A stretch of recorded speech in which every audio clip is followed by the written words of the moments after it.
Hiku Community Board here in Te Ahu this morning. I would like to now call on Marissa to do an opening community.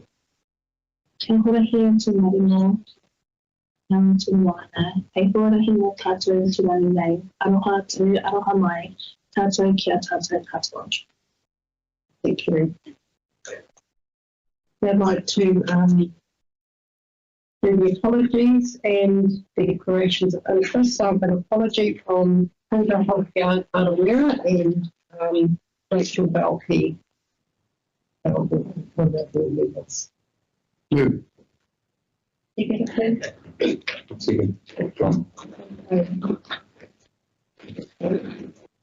Now the speakers, I'd like to call on John, Drew and Gary Lees, who's going to be talking on behalf of the Monganui Cemetery. Please. Morning, guys. Hi. You guys might recognise John and I from last year. We got moved from here to the district council last year for an attempt at continued funding, and that failed, or they haven't put anything in place, and so we were directed back to you again this year for this year's funding for our cemetery activities. I think everything you need hopefully is in your application there. What I really wanted to speak to today was just give you guys a bit of an update on what we did with last year's money and where we're going. Would that be appropriate? Yes. With last year's money, we did quite a bit of tree work again. We've had quite a bit of ongoing tree work with the cemetery. We've had large trees removed, and this last year we had 4 or 5 large casuarina trees removed. That was some of the expenditure. We had a small digger that we hired, and we worked around the utility shed and removed some stumps and tidied up some other stumps on the property in preparation for paint of the shed. The shed was painted, including new roof paint. It's a really cool little shed. It's a little weatherboard shed. It's a really neat little thing, and so it looks great at the moment. We had the fence repainted, and we are holding back some money for that because we got caught by the winter. So we have money in our bank account for the remainder of that, which is the benches and the flagpole. And obviously the RSA love to see their flagpole kept clean, and they give us a little bit of money each year also, so we try to look after that. In terms of our parking lot, our long-term relationship with Fulton Hogan ended. They were using our parking lot for a gravel dump for many years, and they were always supposed to, it was supposed to be a marriage of convenience, but for us it became unworkable. So we divorced them and tidied up our parking lot this last year also, gave it a grading, and it looks really good now. And then the other thing we did, which was sort of an extracurricular activity, was on the Turvey Road side of the greater property, we had 100 wilding pines removed from the bank. So it was actually on council land, so it's actually the road frontage. But our concern was some of the pines were getting to be quite large. There's power lines, it's a steep bank, and so we decided that we would go ahead and get arborists in and have that cleaned up. So we sort of managed to come up with that. So yeah, it was a very successful year for us in terms of our cemetery. It's looking very good at the moment. Ongoing projects for the cemetery. We've got a few more blue carvers to be pruned. They're leaning over the graves, and we actually lost a large branch into the neighbours just missing their house about 10 days ago. So that's a day for Kiwi arborists. We're just about out of room in our cemetery. It's almost full. So we have a new space there. It's been fenced for years. It's sitting there. We have to start moving into that. So in terms of future work, we have to begin work on that extension. We have to get a concrete driveway in there, and then we have to do a concrete pathway from the old cemetery to the new, or the full one to the new, and tie that all together. That'll be forward work. We've got to clear out our boundary under the Bahudakawa, as I mentioned above. We need to install a new section of fence where many years ago a fence was installed in completely the wrong place. And we've got to clear up a bunch of piles that were left in the larger reserve from previous activities. A lot of these things are future work, and we'll be looking for separate money for that because they're relatively large projects. But I just wanted to give you an idea of some of the things that we're looking at going forward.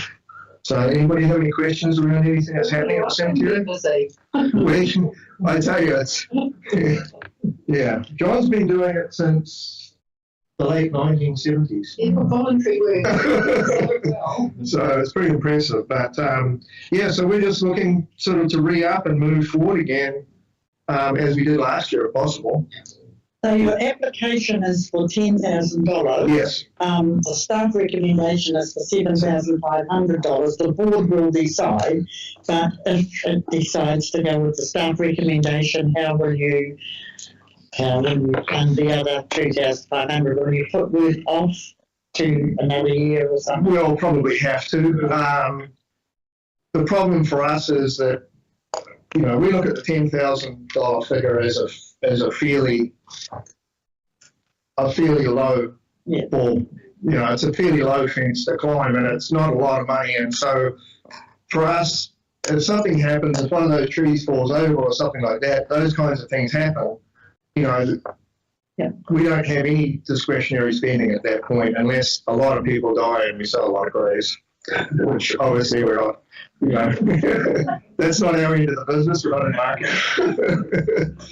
So yeah, it would hurt us. It would be hurtful, and also it would be disappointing because when we come looking for money, we don't want to have the feeling that we're being held here, like the kid in the dairy. We want to feel that we're embraced for the work we do, and so we would love to. You know, it's not a number that we thought was excessive, and it's a number that we dwelt on and decided that was correct without being excessive. So that's what that says. Yeah, well. Well, thank you so much. So I think for hearing us today.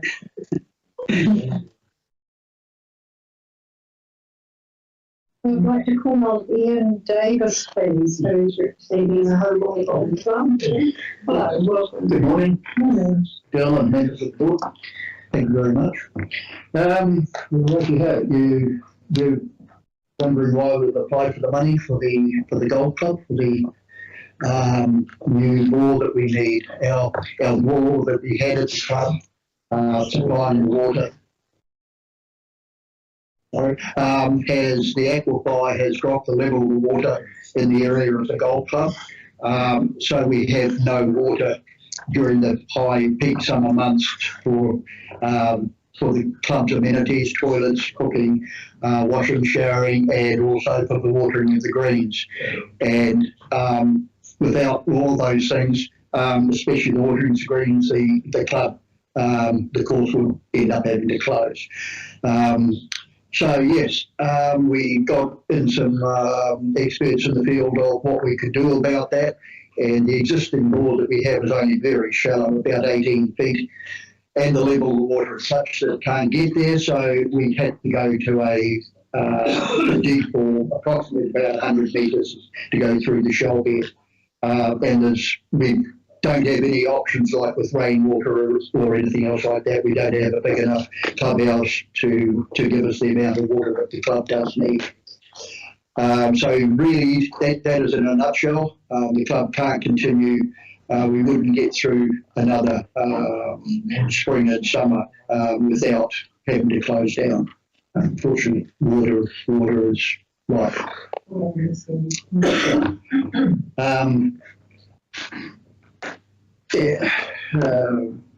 We managed to live through last summer, mainly by getting, because we're all volunteers other than our greenkeeper, we were having to get members going up during the night to check on what level the water had pumped to see if there was enough water to put some on the greens and that, but it was clearly just not happening. So yeah, and that's fine too. It's not, we're not wasting water at all. We put in a new reticulated thing around the greens and that, and it's all timed. It's about 3 minutes twice a day, and there's just not the water to to allow it to survive, unfortunately. So that's why we've applied here for that system. Thank you. Is there any, Through the chair, I'd just like to say the golf club is also going to become a mid north evacuation point for earthquake, fire, flood or tsunami. So, and it can sleep up to 100 people. But the big kitchens up there, we've got showers, toilets. We absolutely have to have the water. It's up high, it's a safe environment. So I just thought I'd speak to that, Ian. Yeah, no, that's, yeah. We've been speaking with Daryl about that over the last year or so, and that about the things that we need to get the club going forward for this sort of amenities, because we are only a very, very small club when it comes to golf clubs over the rest of the country and that sort of thing. Because we're so small, we're so isolated, we're not hugely financial at all in any way, shape or form. And nowadays, as we all know, with the drink driving laws, which is what keeps most clubs going,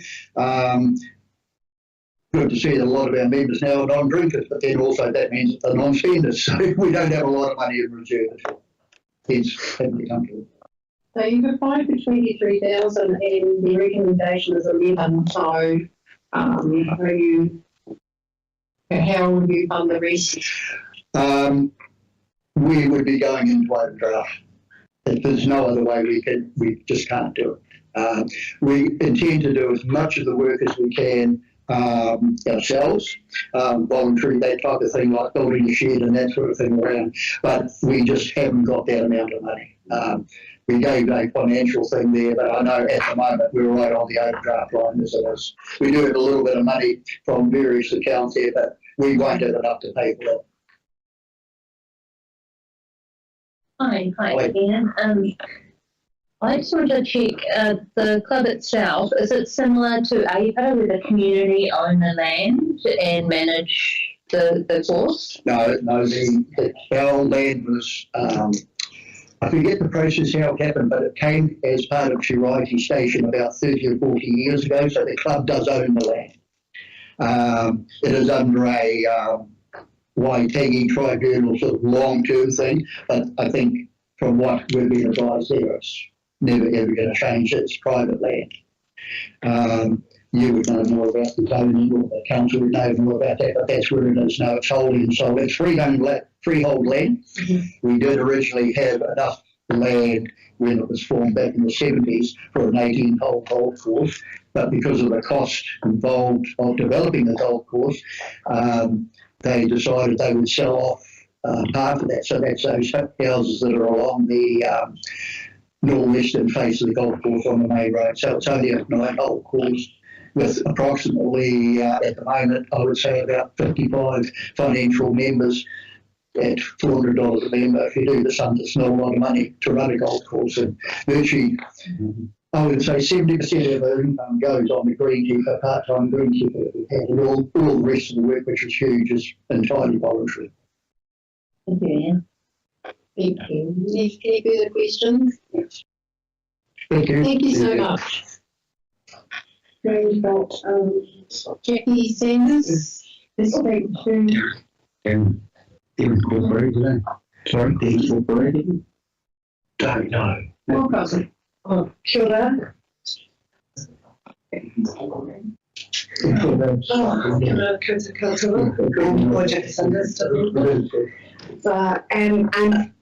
This is my colleague Leslie Lucas. Hi. And together we run Save the Northland, which we launched last year. So we thought we'd give you a little bit of a quick elevator pitch on what Save the Northland is, as it was a new event last year. So it's a month-long region-wide food and beverage event. So region-wide means Copra, Bombay and the Far North. And there are 2 strands to the programme, and we have special events, and we also have a competition element as well.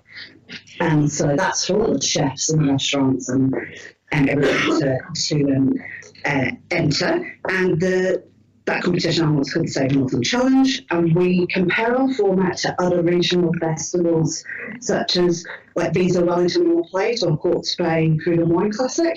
But we've got a couple of important differences. The events or competition entries must showcase only Northland produced food, beverage or produce, and our event does span quite a massive geographical area compared to others and other regions. So we might be a similar size to Hawke's Bay, but Hawke's Bay's event is focused around Napier, Hastings and Havelock, and that's kind of like saying so for Northland, just in the Bay of Islands. So it is industry-led, and we have all the input and the support from the hospitality industry and the producers, the growers. The collective mission is to get Northland on the map as a culinary destination. We're not. If you asked about wine region in New Zealand, Northland wouldn't be top of the list. So we shared about the food and the beverage and the produce, and we've been the food story, the culture, the heritage and the environment that makes us really special. So 2024, we were seed funded by Northland Inc.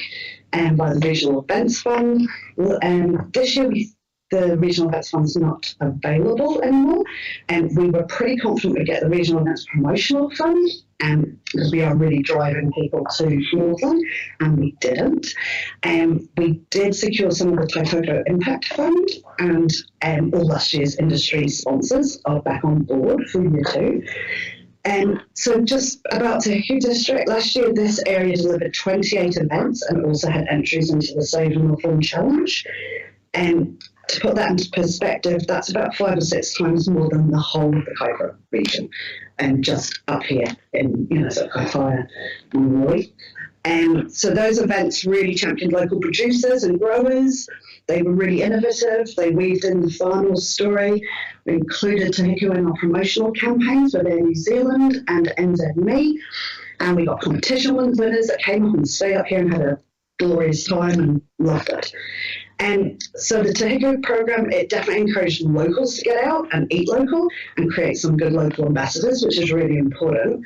But in 2025, we're all a bit more ahead of the game because we've done year 1 and we understand what works, and we really wanted the opportunity to build on what we did last year and drive more visitation up here, get them coming past the Bay of Islands and keep on going. So in summary, we do have a significant opportunity to build on the solid foundations of year 1, and we just really don't want to lose momentum. And unfortunately, we hit year 2 at a time when potential sponsors nationwide are like tightening belts and not taking on new properties.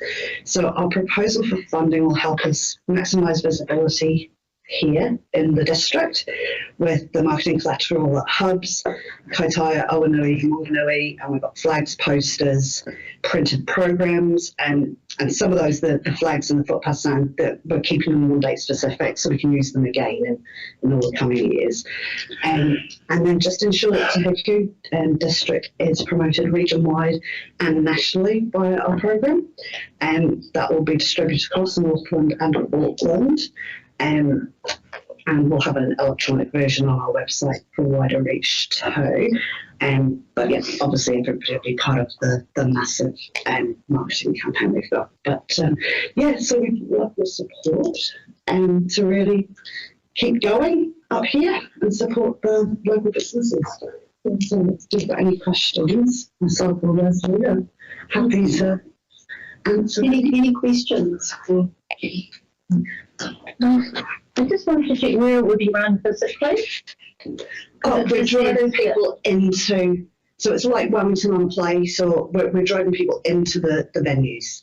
So up here you'd have Peekaboo. we had Beachcomber last year, but he's Beachcomber. just got sold that. So Mulvanui into Jesse's, into Remarkables, into those venues that either do events or we're asking them to put a specific dish on their menu for the whole month of October. And it's specifically, we're calling it a pairing. So it's produce first and beverage together. So it's getting people into the businesses to sample the dishes and to hold events. We've got Page 54. and we've got our Living Hotel will be involved this year, and we're meeting with Stefan from On this one next. Oh, yeah. because they've got some ideas about what they want to do. So again, we're still pulling together the whole program, but we're pretty confident. This region just really jumped on board. And, you know, so massively last year. She did some really cool things. So the biggest thing really is that you know, that when people are up here in the region, we're going to do a printed booklet, which again will drive people into the various different venues. And we're going to talk to the eyesight after we've finished here to see if we can put some flags or some signs. So again, people will come into a central spot, get the information, and that will be in each district. So that if you're in the Bay of Islands, pick one up and say, oh, what's the Far North doing? Oh, yeah, well, we're going up there. So it's, yeah, that's what we're trying to achieve.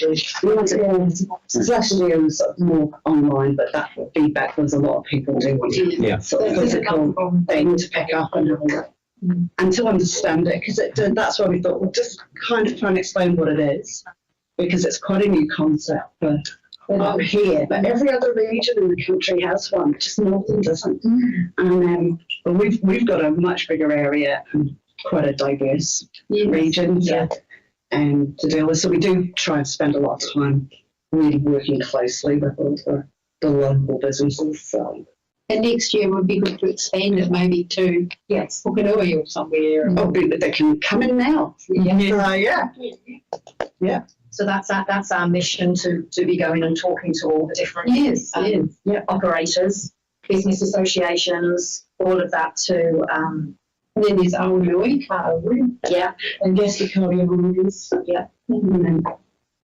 Kāori, I'm talking about. Oh, sorry, I thought you meant the cardiologists. So, Awanui, and then there's so there's a lot of areas that we can get to. So and trying to get more into Hokianga as well this time. So because they didn't really have the capacity. Someone.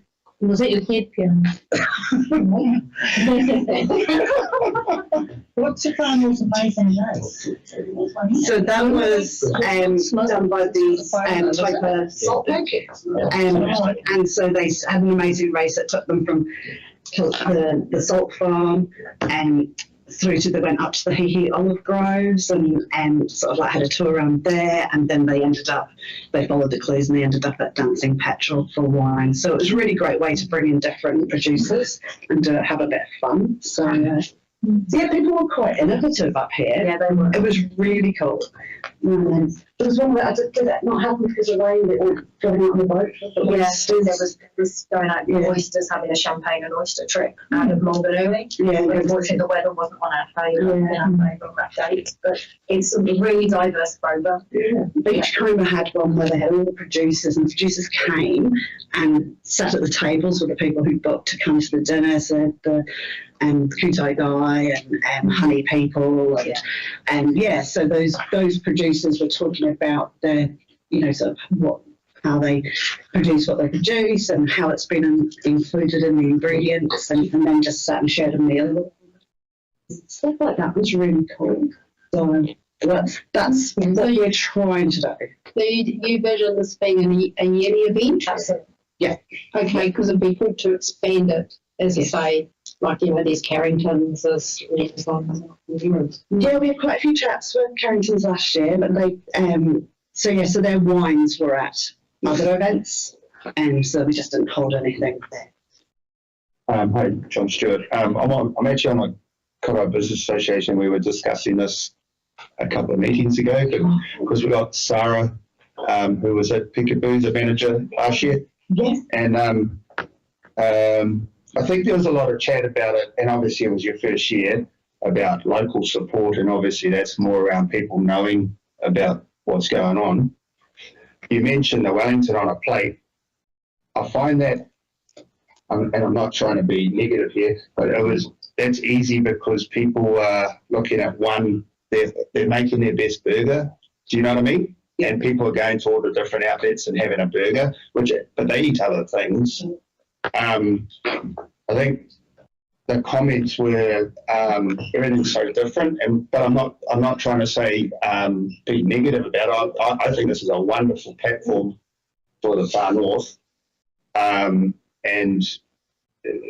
it's just getting that message out there, because if you look at your list, every little thing is different, and then it'll be neat for people that are up in Pukenui to want to travel to Taipa for it. Do you know what I mean? Yep. To pull those, because a lot of these places are quite small too. Yeah. I don't, I'm just sort of passing on. Well, that's exactly the sort of feedback, that we've got from various regions, and kind of last year, and you'll agree, because nobody really knew, we didn't know that people were going to come up with amazing races and the types of things they did. Yeah. So we kind of threw everything at the wall and accepted everything. Yeah. And we had the Save the Northland Challenge quite wide with the competition element, with about 5 different categories. So we've listened to what everybody's saying. We're going to have a core program, which quite a few of the up here are coming into. That's what will be in the printed program.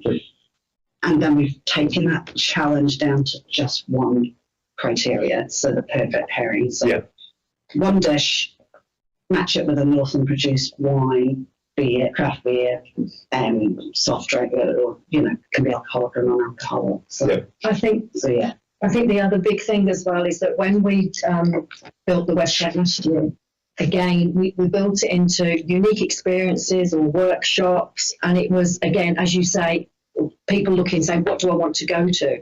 Whereas this year we've taken all the feedback on board, and it's now going to be regional. So we're going to be having Far North, the tiles on the website in the booklet, Bay of Islands, Whangarei, so that when you're going to the region, you can then see, and then you'll see the diversity of what you might want to do when you're there.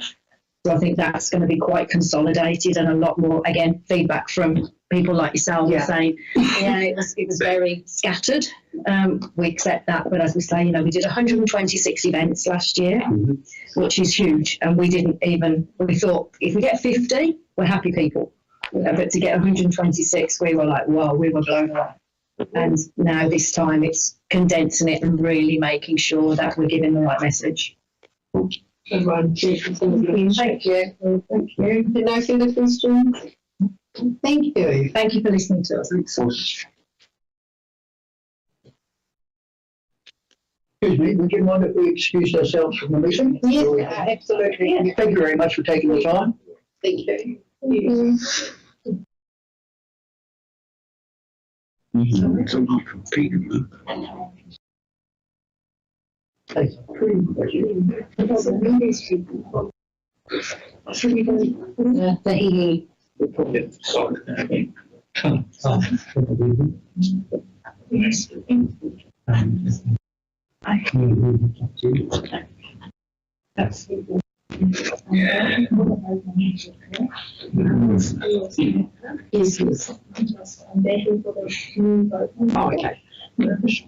Right. Welcome to the table, Hiku. This is our lovely new curator for the Te Ahu Museum. Very good. Thank you.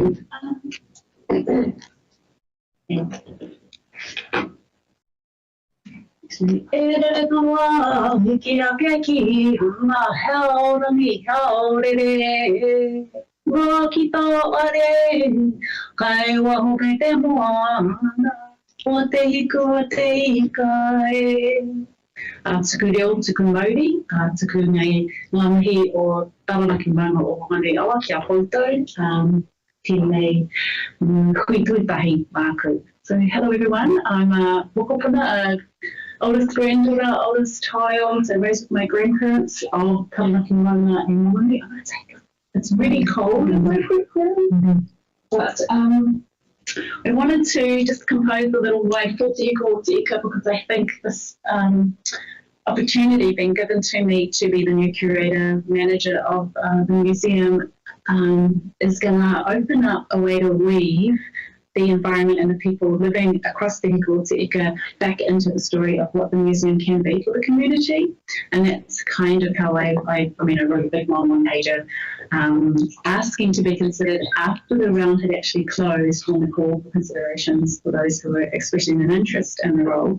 Because I'm not from the north. My tāne is, he's from Aroa and Ngāti Kahu heritage with I think his father's father, Scottish grandfather who came across in the early era of just jumping in boats and staying, much like my own father who did it in the mid-70s, but he is now a permanent resident, so all legal and above board My interest in this particular whare, or the Whare Taonga, the museum, came about because I come in on a Saturday to the market. I can't remember how long ago it was, and it was open, and there was just the beautiful, I guess, elements, starting with the Cody gum, the natural history alongside the Taonga Māori. There was kind of everything about the past, but very little relating to what's been going on in, I guess, since the 1980s, maybe the 70s.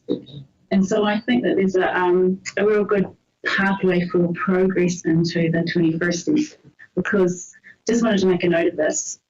This year, a New Zealand museum one was known as like the Oscars of the museum world. So in London, MOTAT, after last year being sort of noted as one of the most boring places to visit in the world, won the award for Best Museum, which was just incredible. And they did it because they created an interactive child learning focused on STEM, but just a way to bring, I guess, excitement and light and colour and a bit of play into the way that they are expressing, trying to encourage families to come into the museum. And I think the word museum has got a real loaded historical, like, I was shocked to my core when I came in the first day and someone was like, oh yeah, the library's where all the lights set because the dead stuff's over there. That the museum is the place of the dead. I thought, but knowledge and learning and also growing new knowledge is living as we all are. So that's just a bit of an introduction. I wrote that pile last night, by the way, so that's a way to introduce myself, because I thought there's a whole lot of little planning things, some administrative things, but not really to the heart of the matter, which is to acknowledge this environment. It's very unique, beautiful, and exciting environment. I did just scroll through this and notice that you were wanting, I didn't know, a report in July about the release between the FNDC and the Museum Trust. I'm not sure if you've had a chance to be updated, but that is in progress at the moment. It's in draft. So the lease, hopefully by the next meeting next month, will be signed, but Cheryl can speak more to that. So I'm very excited about the fact that not just the Pioneer House lease, which is our main storage area, but the the understanding between how we work together alongside the Te Ahu Community Trust, and the deed is all being updated. So administratively, the back end of the house is getting infrastructurally sound, and then more public programming, and that's maybe brief that I wanted to promote to you is the notion that we're having sort of an experiment the last quarter, but an evolving monthly themed exhibit. So in the small space that we have available to put things on display that aren't in the locked-in cabinets. So Music May was Anzac April. Obviously it's Matariki through during July, but we have an opportunity to have a speaker come to speak.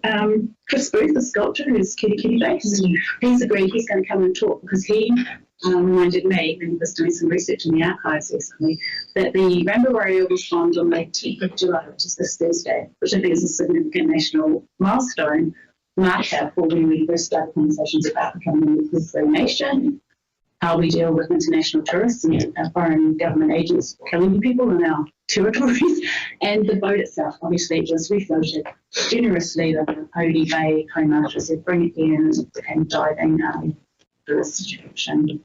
So just to say, Chris is going to come in and talk a little bit about the boat, a little bit about the sculpture, and whatever he wants to talk about. And we'll be promoting that through the Northern Age, through Deco Media, and as soon as I get permission, we'll be screening a film at the end of this talk in the cinema, which is one he's recommended. I can't quite remember the name, but it was shot in the 80s. It's of era, and it speaks to the people who were actually on the Rainbow Warrior going to rescue the people in the Marshall Islands who were suffering the fallout of the nuclear breach testing, which is how we relates back into kind of current political geo mess we've got at the moment. Anyway, that's my little yarn for the day. Oh, also, John Stewart is going to be putting up a new wayfinding sign so that people are aware that the museum actually exists here in the corner under the stairs. And I am There has been one person say they were really sad to see the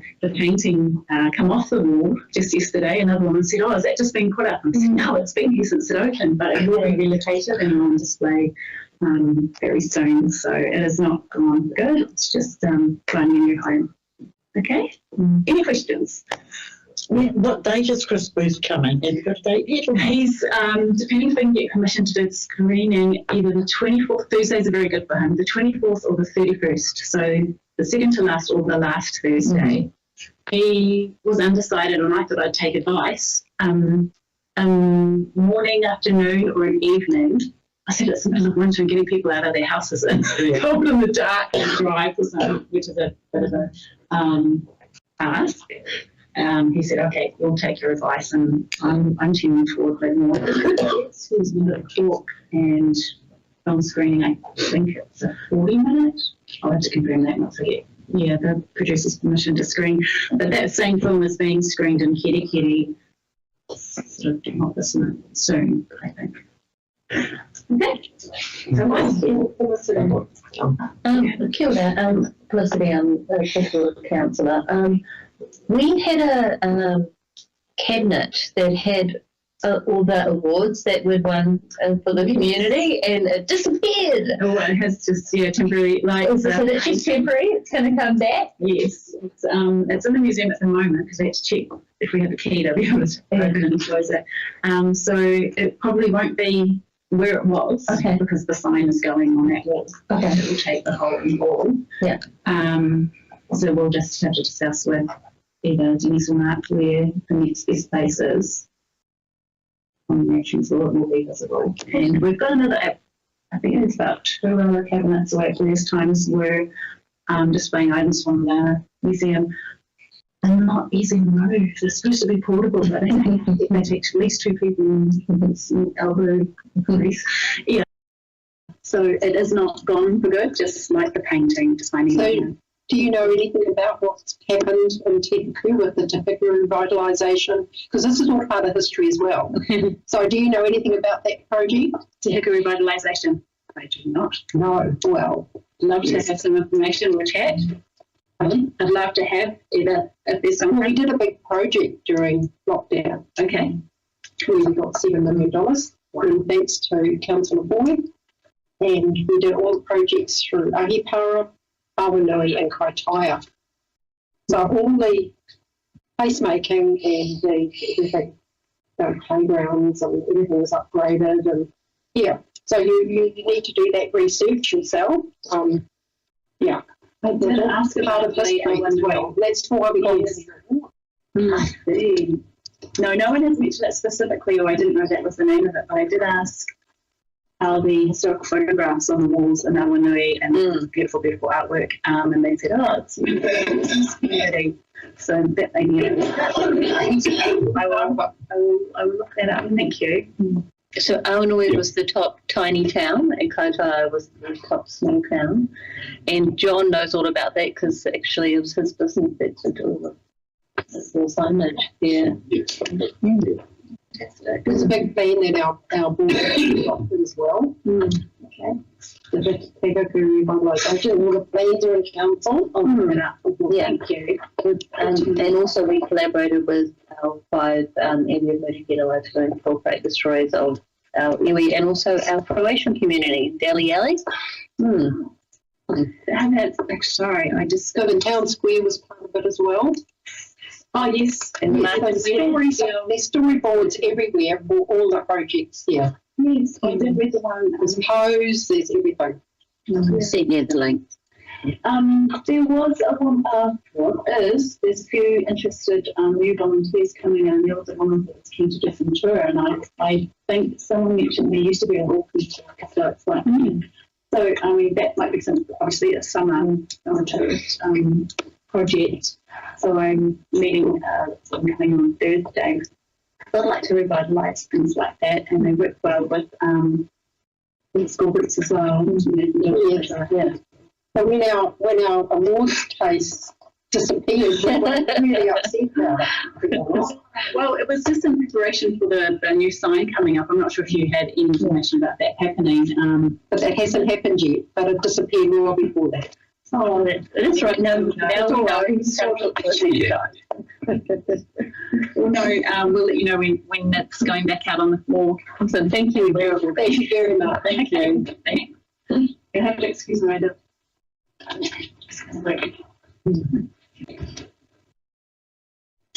Okay, so we'll quickly carry on with our meetings. We've got the operations team coming before so I'll do the confirmation of the previous minutes.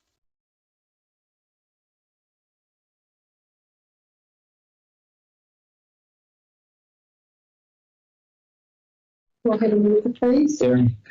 Second. Is that you? I can't see any, so.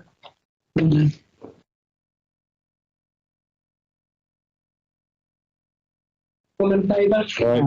Yes. And I'll just do the So people don't have to wait.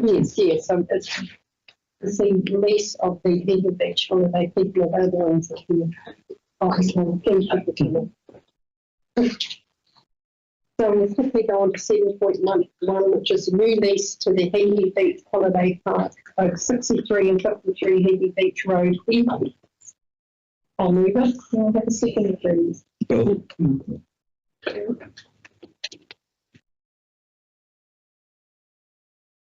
there any discussion on the particular lease? To the public? So all done.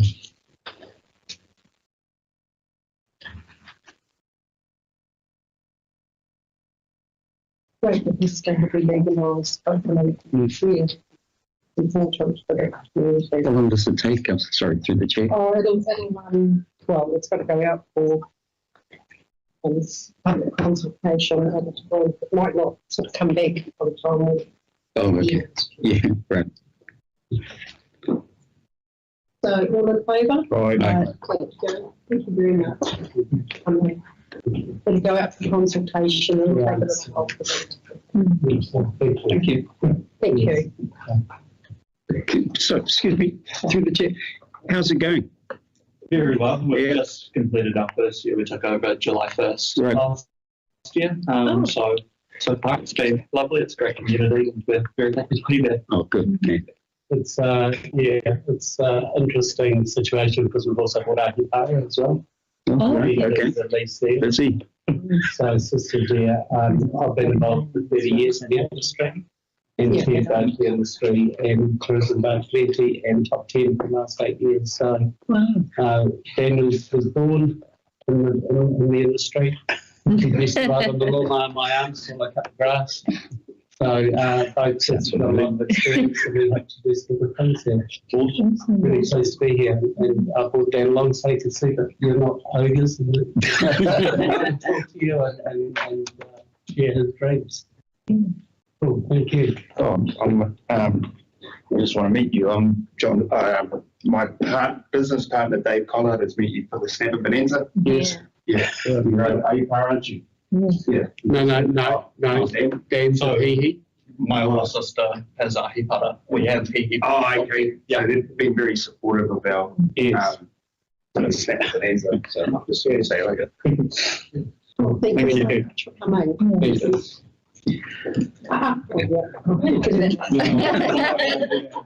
shouldn't put that fire next to the button. So we're going on to 7.2, which is the new road name for Kairatahi Road, Tongariro, 129.129. Do I have a move, please? Move. Thank you. Do I have a second? Darren will second it. Thank you. Would you like to speak to that? Would you like me to?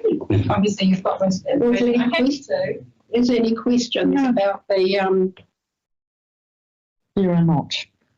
Stewart's Rise, which is the recommended one? No questions? Oh, well, all in favour? Aye. Thank you. Thank you very much. Whose is that? Done. Shall I go get Ruben and his team? Yeah. Thank you. Have a little. Beautiful. Yeah.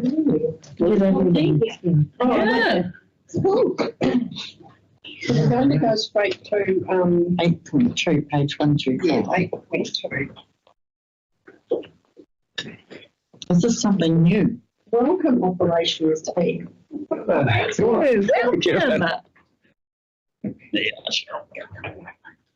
Are we in our item now? Yes. You're in. What are we at? I'm happy to do a quick introduction if I may. Yeah. Oh, good.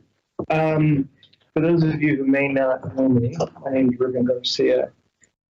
In May, earlier this year, I took over the delivery and operations group as group manager. And so we've been putting some things in place to create some proactive and positive operational rhythm.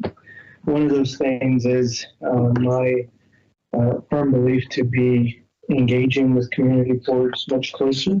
So here with me, there's always been. So here with me, I've asked through the chair, I've asked if we could come on a quarterly basis, provide you with a quarterly report from what delivery and operations is doing. That should be included in your agenda today.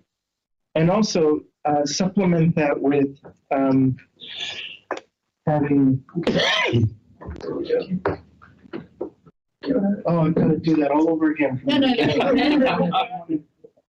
Supplement that report that you have in front of you with the actual folks who run these different business units in delivery and operations. So I'm gonna ask each manager to kind of briefly describe what they do and answer any questions you might have as it pertains to the report or anything else that you might want to ask. Now, I will probably warn you, as I've often learned in these experiences, is that you might have issues and questions that have nothing to do with delivery and operations. So we'll try and catch that as soon as we hear it and refocus it and make sure that you're actually speaking to the right folks. Briefly introducing, we've got Trent, who manages our building services team. We've got Mike, who manages our compliance function of council. We've got Trish, who manages our resource consents team. We have Jonathan, who's stepping up as acting manager for property and facilities. He's been a great addition to the team, stepping up from his substantial role in people and capabilities as a people and capability advisor. So if you're unfamiliar, we've had a lot of significant change in the property and facilities team. And so Jonathan's been very instrumental to help us manage that change that we're experiencing. And lastly, Katie, who may be otherwise unknown, but her role is quite critical in making sure that we maintain accreditation or the ability for the building services team to do what they do on a day-to-day basis. So she might teach a little bit about her function and role. So without further ado, if it's okay with the board, I'll just hand it off to each manager, and maybe we'll take their portions of their report. Hopefully you might have looked through it, perhaps jotted some questions down. And it's okay if you have any random questions too that might be on your mind and interest.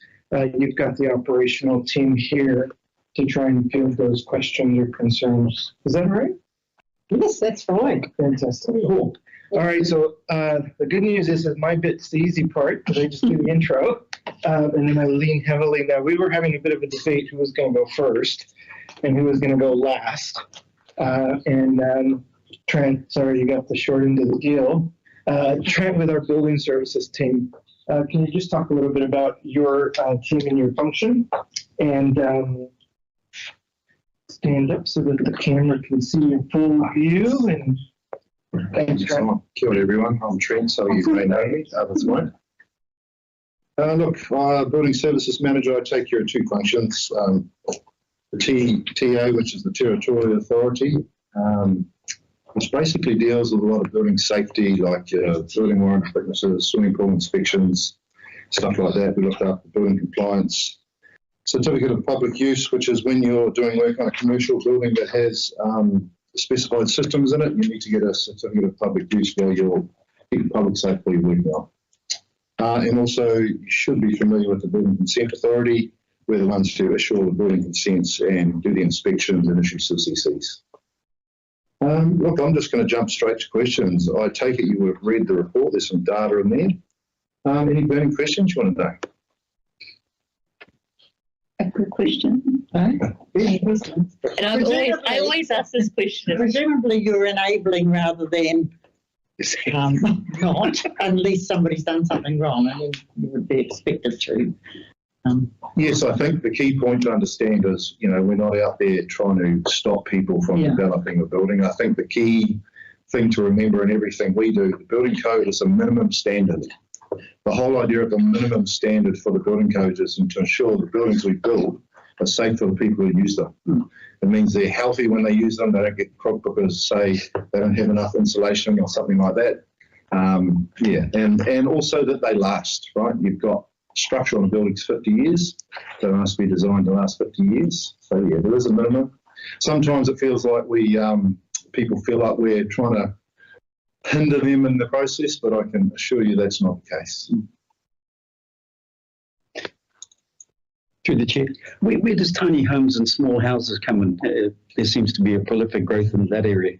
It has. Expensive to build, isn't it? Yes, through the chair. Look, Bill, that's a very tough question. As you probably all know, we've gone through the 30 square metre exemption that came in. That's actually caused, I believe, a lot of building compliance work in the community because not everyone's adhered to those exemptions correctly. And look, I'll be honest with you, there's a lot of stuff out there that we don't even know about. We don't actively look for it. We rely on people making complaints and then we investigate. We've got the government talking about bringing in a 70 square metre, the granny flat rule. There's a little bit of narrative about that. Look, we're still unsure how that's going to play out.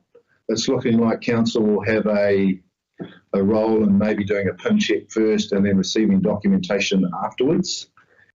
So look, I guess we've just got to wait for the ministry to come up and put those laws out and then see where we land. But it is a potential to do the same thing.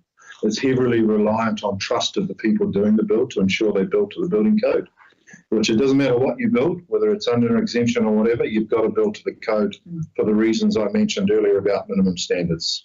Yeah. Okay. I've got two questions. First question is, how many Hiku-based building officers do we have? How many what? People that live in our ward that are building officers. One. How many live in Kirikiri? Don't know the exact figures. Through the chair, Felicity. I guess at the end of the day, our FTE count for building staff services our whole area. When it comes to by ward, if you can forward some applicants next time we have a vacancy that can fit the role, that would be perfect. We have no problem. We were quite lucky at one stage. There was actually 3 officers up here, I think. Yeah, which was great. Yeah. Hasn't happened since. But look, I'm pretty comfortable. Yeah, I think it's important to note through the chair, we have recognized, and it is a KPI for the CE, to ensure that we've got a widespread resource in such a large district that we operate in. And so part of our part of our recruitment process is highly considerable in that regard. And like Trent said, if you know someone who meets the qualification, we're obviously very eager and interested in making sure that we're well resourced. In the absence of having specifically based folks, I challenged Trent with this, you recall a few weeks ago, to ask, show me how we are efficiently providing service that is of the same level of service across the district and not penalize, for example, this area because we've only got one Hertzford distance away from all the other operating hubs. Currently, I've been satisfied to a certain extent on our levels of service, but we're always looking at improving that. Thank you. The second question I had was about PINs. We just had a discussion this morning about the mapping for the bylaw. and I've been touched for the land drainage bylaw. And I was told that there's a digital version. I was just making sure that that's part of the PIM check, so we don't get buildings and structures built within 10 metres. And the PIM officers are checking that as part of your PIM process. Just if you can check that for the land drainage bylaw. Through the chair, yes, we'll look into that. That's right. I think also, in part through the chair, to answer Felicity's question about having FTE up here. At the end of the day, as long as our levels of service are being met, I think we're okay. And I think, it's easy to get caught up in the bias of staff that are in Kerikeri, and it's because there's a higher population. And also in the report I talk about value of work consented by ward. As time goes on, I'm currently working on reporting that will show you how much work's actually consented in your ward and the percentage of what the consenting actually costs against the value of the project, which is pretty good data because it has a direct influence on your local economy. So I think when you start looking at some of those data points, you'll notice that the amount of money spent around I think it's the Whangarongo Bay of Islands ward is massive compared to other sectors. So that's why we usually have more FTE there. There's a lot more going on. Well, just as long as you're aware with the revenue and financing policy that is paid 30% from the general rate, which is all the wards across the whole district, and only 70% from user pay. So the public good aspect needs to be taken into account as well. Yeah, I'm pretty confident we cover that. I mean, if we don't, please let me know and we'll do something about it. Thank you. Thank you. Oh, too easy, Trent. All right. Next up, Mike got to deliver some exciting stuff. Mike manages our compliance function within council.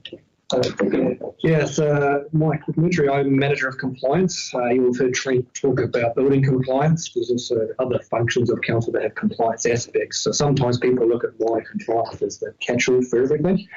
But I specifically look after animal management, environmental health services, which covers food, verification, licensing, health act, liquor licensing, and the monitoring department, which looks after the bylaw, district plan breaches, and some of the RMA breach functions. So it's 3 different hats all in the same day sometimes, very different pieces of legislation, very different bylaws that all sort of mix and mingle sometimes. Sometimes there's a bit of an overlap. Can deal quite closely with Trisha's team sometimes in resource consents when they overlap. Our team monitors the conditions of the resource consents when specialist engineers are involved. So we work together closely, and same with building services and Katie, who and I are on the food verification agency management team looking after that together. So there's some good stats in the report there. So again, I won't go too far into those because I imagine you've had a read and you'll have some burning questions. I'm sure there's some that I can expect given where I am today. This morning, so fire away and see what we can cover off. Yeah, just one from me. Perhaps you should have been in with the discussion on the district drainage bylaw this morning and working closely with Dan, because there is breaches that do happen. Yes, I did speak to Dan actually before I came in, because he did bring me up yesterday and say that was on the agenda this morning. Hot topic. I understand the bylaw refresh, if we want to call it that, is looking to address some of the issues that were missing in the previous version. And I've looked through a lot of those. I actually spoke to him. There's a couple of probably wording changes that we can look at, making things a little bit more clearer, because there were some. We want to remove as much ambiguity as possible, make it nice and clear what's covered by council, which council, if it's NRC versus FNDC, what's private property rights for each individual owner, and so hopefully when we land at the finalised version that's adopted, it'll be nice and clear for everybody so everybody knows what we stand. But I am aware there is a number of potential breaches up here, and if they come to our attention, then we'll look into them, make sure that we're in line with legislation. Through the chair. Sorry, Bill Zabriskie with the Whanawhiwhi ward. I might have made a crossing over to your resources too. in terms of easement, drain easements, etc., etc., I get a lot of problems out in the East Coast, Whakawhiwhi area, where I get a lot of flooding because of basically people putting in their own drains into the main drain, and the drain can't handle it. You guys where do you guys stand on that, and how do we address those problems? If I'm correct with the law, so you need an easement to drain through somebody else's land. So the general easements are right of way or right of drainage. So if you were here and there's a property between the drain we want down there, we want to go through all those properties, we need right of drainage easements through all those properties to get to the other. If I understand the law correctly, that's how I believe it is the case. Obviously, if somebody hasn't got those easements, easements are a civil right and are a civil action against the person between the two landowners. They're not an FNDC compliance function if someone doesn't have an easement, because an easement is between two parties. So to get an easement, you need the acceptance essentially of the neighbour, and then you apply and it gets registered on the title. It remains on that title from then on. Sorry, through the chair again. What I'm talking about is probably historical problems that have been there for a long time, and it's really hard to address because you don't know this history and how it happened and why it happened, and sometimes it just happens. Look, if there's a particular issue that you want me to look into, then send it through and we can look at a specific example, because there's so many different types of circumstances. I've got a question on that. Felicity, hi. I'm a councillor, Felicity. Just on the issue of management of stormwater catchment basis, I know that you're the operations team, but we have other teams like TUI who manages waters. I think one of the frustrations that the community has is when they come to council and they see council as one entity, but there are many different departments of council, and one department says, oh no, that's not my department. And so let's just say there's an obstruction, and then we don't know who's going to clear it. For example, is there a process with TUI and the Three Waters Ventia contractors that if there's an obstruction, she has a process sorted to go and clear that, for example, with the contractors that have the diggers and the contract council. And the same thing with urban stormwater. You know, so she deals with urban stormwater, and is it an NRC issue because it's relating to their rules, or is it an FNDC issue because it's about urban stormwater? How do you deal with that delineation, particularly on things that are complicated like stormwater outside of an area of benefit of rating, such as the Land Drainage Act 1908? So my dealings with, I think in March, I asked whether a particular drain had been cleared and the servicing record for that. So all I did was contact somebody from the infrastructure team. I got a pretty quick response. So I think we're getting a lot better at cross collaboration within the teams as to who's after what and getting the answers quickly that we need. Determining whose responsibility is what. I mean, if we've got a stormwater team, then that's probably the first point of call that we can start at. If there's a breach of a district plan, or someone's intentionally filling in, or might be a negligent act by not maintaining trees or something like that, and that falls outside of this, the general maintenance, then of course it comes across to my team. But until we actually look at what has caused the problem to start with, so the first protocol is a request is raised, find out what it is, and then we can determine who's the best team to actually deal with it. I haven't actually personally worked with TUI yet, but I think with the new bylaw that we've got coming in, I think that's a group we're going to work a lot more closely with to deliver the responsibility to the right group. I think there has been some historical gaps over the last few years, and we can burn those up and go through for you, make sure we deliver what you do. So are you adequately staffed to do that? That's an angel question, isn't it? How do you determine adequately staffed? We've got one. We had two here in Kaitaia at one stage, two monitoring officers. Yeah. Now we've got none.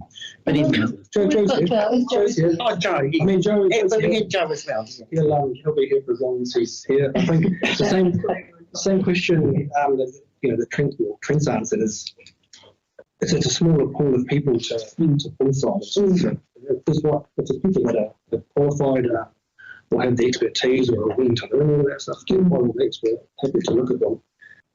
Additional FTE is not, that's one of them. It's no great to determine whether or not we get signed off and we can get more people. But people come from where they come from.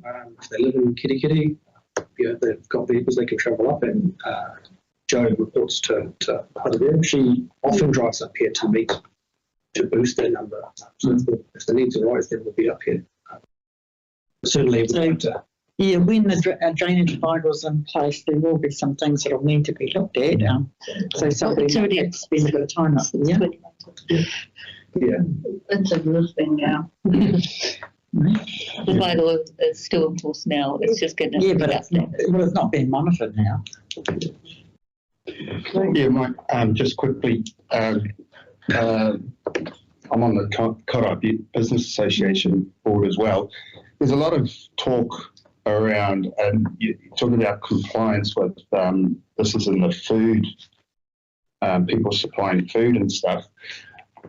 And the people that are licensed seem to be getting checked all the time. But the people that aren't licensed, it's sort of down to the public to report. Do you know what I mean? Like it's sort of, there's so many people selling food out of all sorts of places, out of cars, out of, you see on Facebook, a private address selling hamburgers and things on set, which is good in a way, but it's hard on a small, on a business when they're parked just down the road from other shops that are having to pay rent and licenses and everything like that. So how does that, how do you guys monitor all these side of the road type things?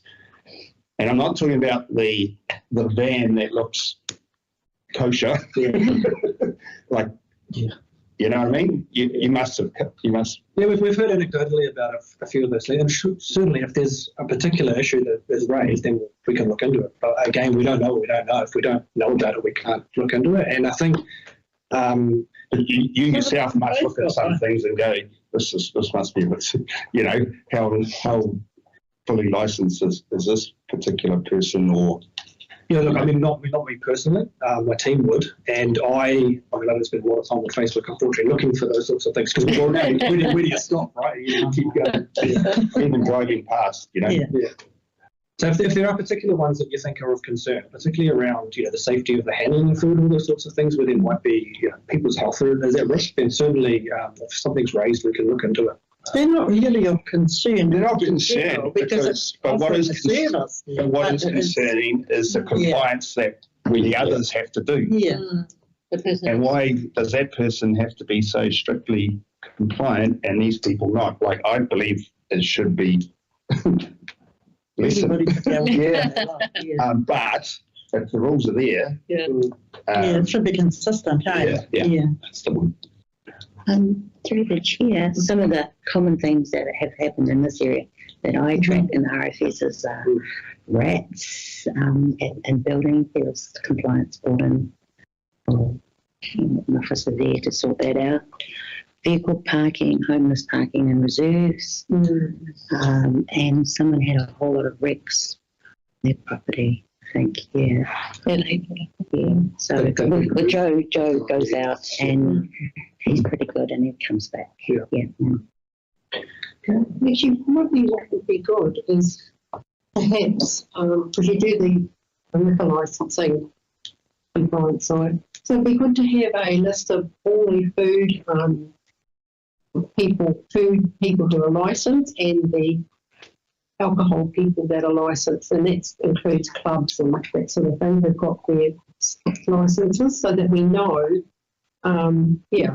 what's going on in our area. So all that data really got to have that list, please. I've just got a question about. Can I just chime in on that before we move on? If it's a different question. Oh, it's in a similar vein. Oh yeah, please go ahead. So John brought up about the compliance aspect. I guess your job's probably a hard job to do because you're dealing with people that are making complaints. How does council deal, like our council, but it might be across industry, deal with people making complaints? Do the people complaining have to have any evidence, or can they just make up whatever they want, and then the onus is put on the person they're complaining about to spend time and money and effort to prove themselves innocent, or does the person complaining have to provide any sense of evidence, like their own engineering or their own survey data, or how does that work? That really depends entirely on the circumstance. It depends on what we're dealing with. Certain acts, certain bits of legislation will have different levels of evidential sufficiency for whether or not a breach, an offence or a crime or whatever it is. So it depends on what specifically the example is. And anybody can say anything. I could tell you the sky red, right? Doesn't mean it's red. You can look it up yourself. You can see that. But if I make a complaint to you about anything, your first question is, what have you got to support that? Because if everybody just started making complaints on the basis of it, then we would want to see something that supports that. The general rule of law would be that, yes, there is some evidence provided or evidence gathered during an investigation process, and then that would be put in front of somebody to say, where does this land? Is it a breach? Is it not? What are the rules? Does it breach the rules? And so on and so forth. So we need somewhere to start. Somebody just simply saying that if everybody just turned up and said, that's happening, that's a lot of follow-up work for one to be able to go and do. So when people can provide evidence of their complaint, it certainly speeds up the process. It also supports the veracity of the complaint that they're making, and it prevents vexatious complaints. Vexatious complaining is something that happens all across the country and the world. People just saying something with absolutely no shred of evidence, and unfortunately then somebody has to spend time negating their rights. But to answer the original question, it really depends on what it's about as to what level of evidence should come with that. Sometimes it's good for people to gather put their own ducks in a row first. Like if you want to use an analogy and then say, here, this is what I've got, and then we can look at that. But if there's a specific example, it's probably easier for me to narrow down. Oh, it would be like, this building's on a road. They haven't done any survey, they're just saying it. Or, some sort of engineering scenario. Trent's an engineer, he would know because he's suitably qualified, but a lot of lay people think they know, but they're not suitably qualified or experienced in the issue they're complaining about. And yet the person or the party they're complaining about has to spend money on someone suitably qualified to negate something that someone who has no qualifications whatsoever in that topic has complained about, whereas the complainant isn't made to provide suitably qualified evidence of that fact when they complain. But it's put on the latter party to do just that. Yeah. Sometimes there is, maybe that's an issue with RMA. The question is where should the cost lie? That's correct, yeah. And then the ratepayer picks up the tab, which I don't really agree with either. So do we charge the ratepayer, or should we put another onus back on the person who's got the complaint to deal with it themselves? So that's, again, it depends on probably the nature of the complaint and I guess the extent to which it affects everybody or just affects one person. Because otherwise, the ratepayer is going to be picking up the tab for all these investigations because somebody's seen something they don't like. So the balance. So it's definitely a balance. If I can chime in here through the chair, to highlight the process in which we, as council from an operational side, engage into looking into something particularly in the compliance space, some in the building services space, some in the resource consent. We are, in fact, very reactive. Right. We have to react to complaints. That is what triggers us to go look into. We don't, not entirely or necessarily resource to an extent where we're constantly in this proactive monitoring mode. And so when we do have some of that activity in some areas, the district is significantly large to be able to do that effectively 100% of the time. So to your point, Councillor, we do end up relying on complaints, but it also puts the onus on us to properly research, investigate, check both sides of the story, figure out if there's a mounting evidence of complaints on one end or the other. That's the position that we're kind of, and if I could just make a comment going back to the food question that you brought up. Oddly enough, I just received a letter from the New Zealand Food Safety acknowledging council work over the last year and a half in maintaining a high safety level during our auditing process.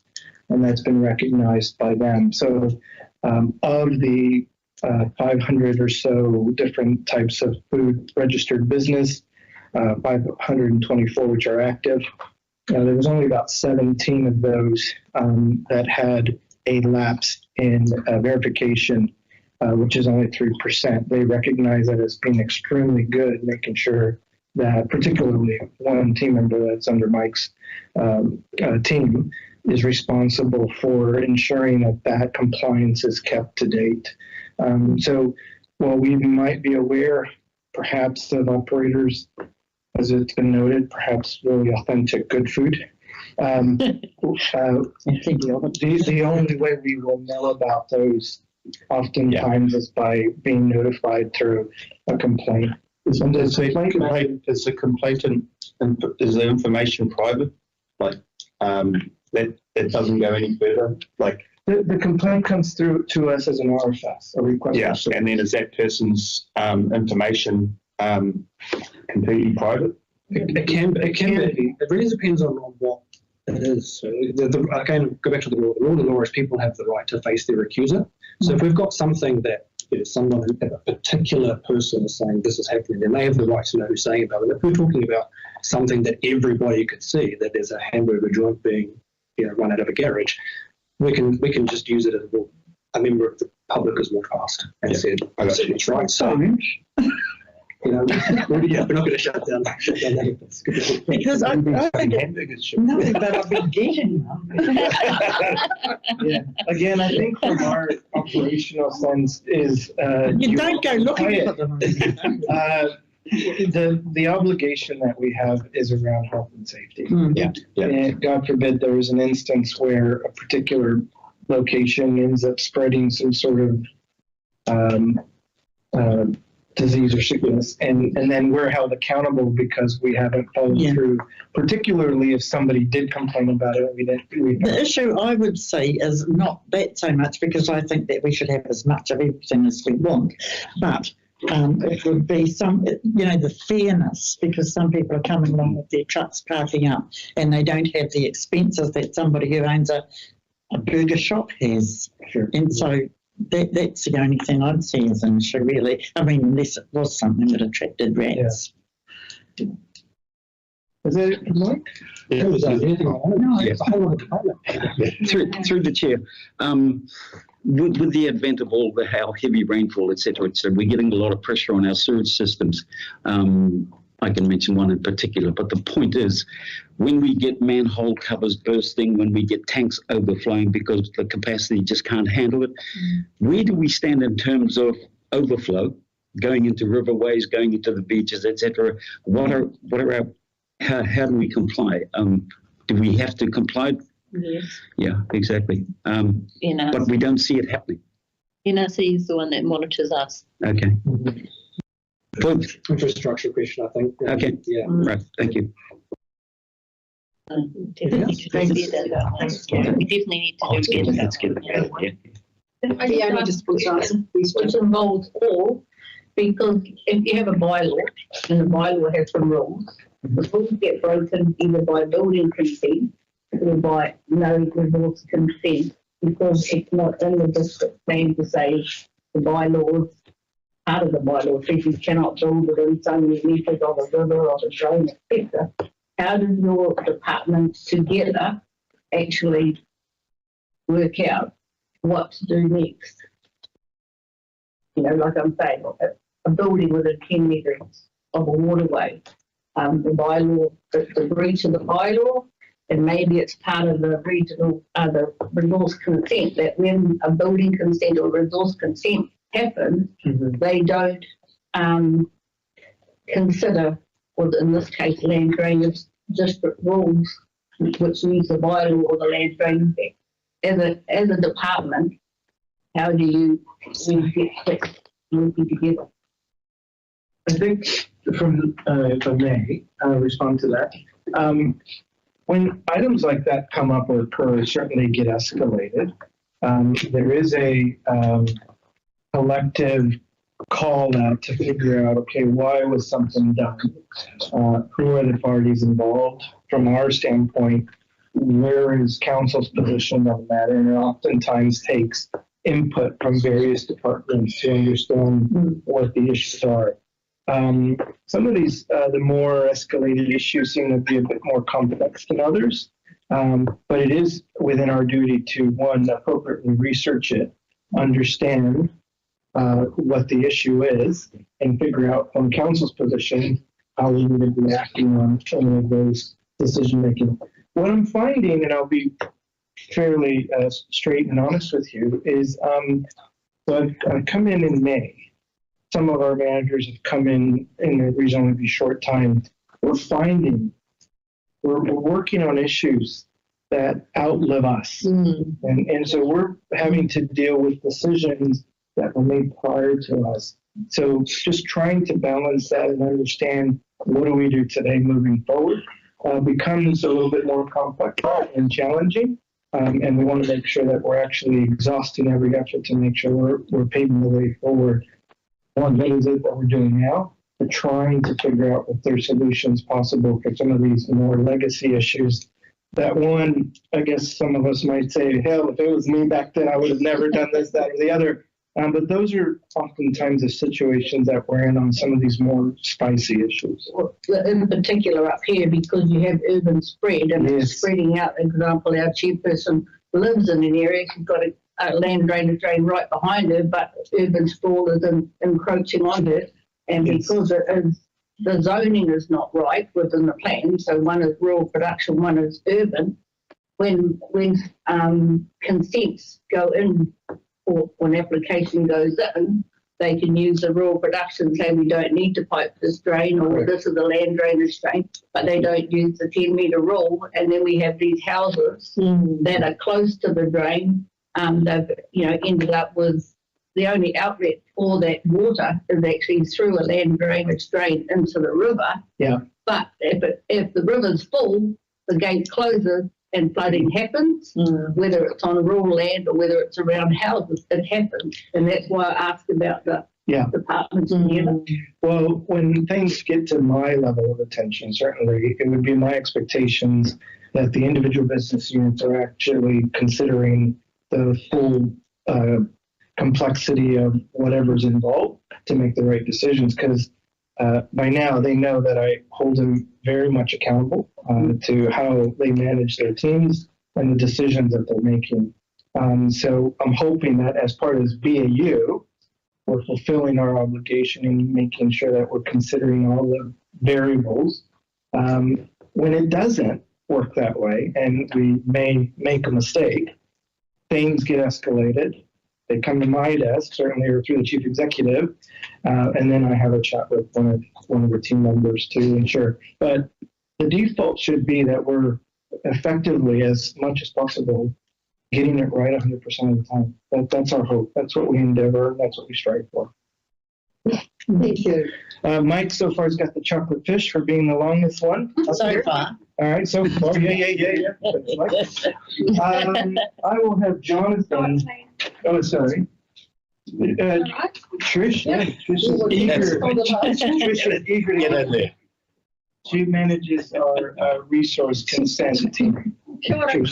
I'm Trish Rowley. I manage the resource consents team. So we don't have to explain 3 different functions. There's one function. So we process all of the resource consents under the Resource Management Act that are coming in from private or coming in from private developers and members of the public. As distinct from the infrastructure team has a resource consents team which processes, a planning team which processes consents that FNDC needs itself for stormwater, other activities, wastewater being one of them. So we don't have anything to do with that. So I'll take it that you've read this. Do you have any questions?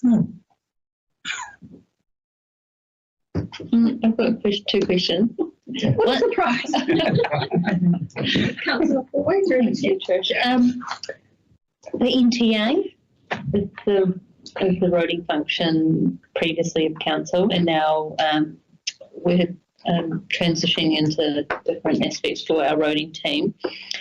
The consents department is reliant on the information from the roading department, as is the consents department is reliant on the infrastructure and our lack of a connections policy, for example, or our lack of consents for stormwater within our council. I know we don't have an infrastructure team here, but how does that, what's your feedback about the information flow from that roading and infrastructure team back to allow you and your team to do your job? Can I take that one? Only because it's a matter that's been raised at the SLT level. With you will be well aware of the change within the infrastructure team, specifically around TransPoint. We do have a significant, not the best word, but we do have some reliance on them to provide feedback for us to complete our resource consenting piece of work, which has been a challenge. That's not China about that because of the change that we're experiencing internally in that part of the business.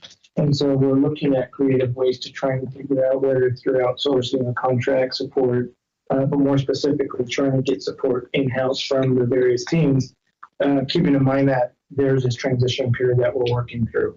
So while it's probably not 100% right now, it's a period of time that we're experiencing a change, and I expect it to be resolved fairly quickly.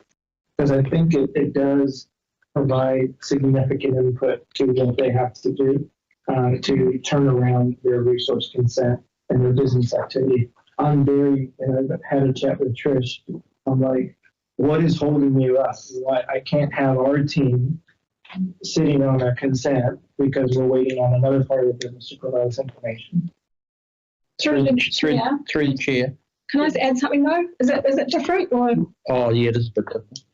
Can I also quickly respond? Yes. Okay. As you would know, because of the functions of the territorial authority, some functions have to be decided by a roading control authority and they can't be outsourced, or there'll have to be significant work done before they can be outsourced. So we will be collating the resource consent. We're waiting for an RCA decision and holding on to them until we get the decision. Yeah. Through the chair, who do I contact now that Elizabeth Stacey's no longer doing our footpathing and roading? It's being worked on as we speak. So because I've had 3 significant issues in Hobora, health and safety issues, dangerous to the elderly who use mobility scooters, right? 9 months now. Photos have gone in, reports have gone in, and now the locals are trying to fix the problems themselves with safety tape and markings on the ground and cones. And it's embarrassing. And nothing's been done. And, is there an artist associated with the work that you're talking about? Many. Good. Who's aware of that? Or is it? I can. It was with Elizabeth Stacey on the infrastructure team side. Yeah. As the road and asset manager or the previous resource consent advisor, because she's changed roles. Is she still with us? Not for much longer. No, I know. Yeah. That's what I thought. Yeah, I share that concern. I don't. Yeah. So we first looked at it, changed or not. Before the December. RFS has been there for so long. Yeah. Let me quickly address that one, which is fair enough. We're probably caught off guard because one, we're not aware of the issue because it doesn't sit within delivering operations. It sits within infrastructure group led by Tanya Proctor. So my question is, who do I talk to now? Would be Kevin Hodgson? Well, I think so. From the council perspective, Our head of infrastructure should have, if there are numerous amount of RFSs associated to this issue, they should be working to resolve that and closing the loophole. That is the process. That is it. Prime Proctor is the head of infrastructure. And I think what I'll go, she's my counterpart in managing a different group. I'll go back and provide that feedback personally to ensure that there is some accountability to the RFS. I'll touch through the chair quickly.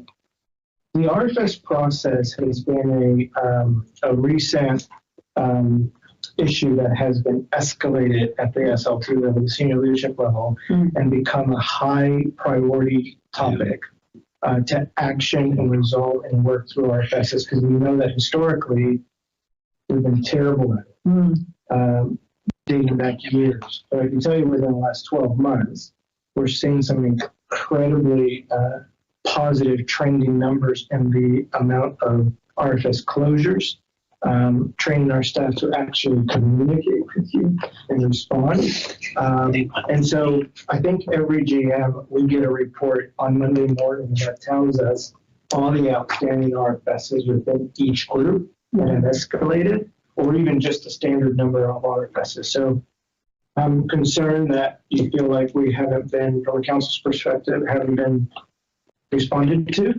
I'll take that back, because I'm curious to find out. Talk to Elizabeth, because she's got all the information, she's got all the photos, she's met all the people involved. Yeah.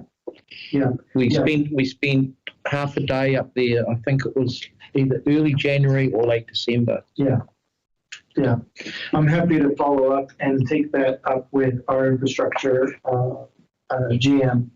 I hope you can acknowledge and understand that it's not in the delivery and operations side. Thank you. But contacting Tanya Proctor for what I want, I need someone lower than that. I wouldn't get hold of Tanya. I know Tanya. Yeah, we'll just get Bev to send another email and include. Darren, I think Bev's captured probably most of those. I'll let Ruben know those numbers as well. Yeah, no, fantastic. Good with the staff involved, hopefully.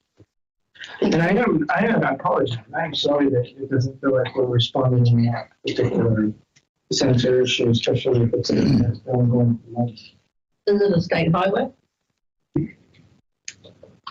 That's where it's touch and go. It is a state highway, but the speed limit changes consistently through that area. It goes from 50 to 60 to 80, back to 50. So a lot of issues we have had through other areas there, it goes in as an RFS, and then it goes from NTA to Wakakotahi, and then they go, no, it's not us, and it comes back to FNDC, and they go, no, it's not us, and then it stops. And then it starts again.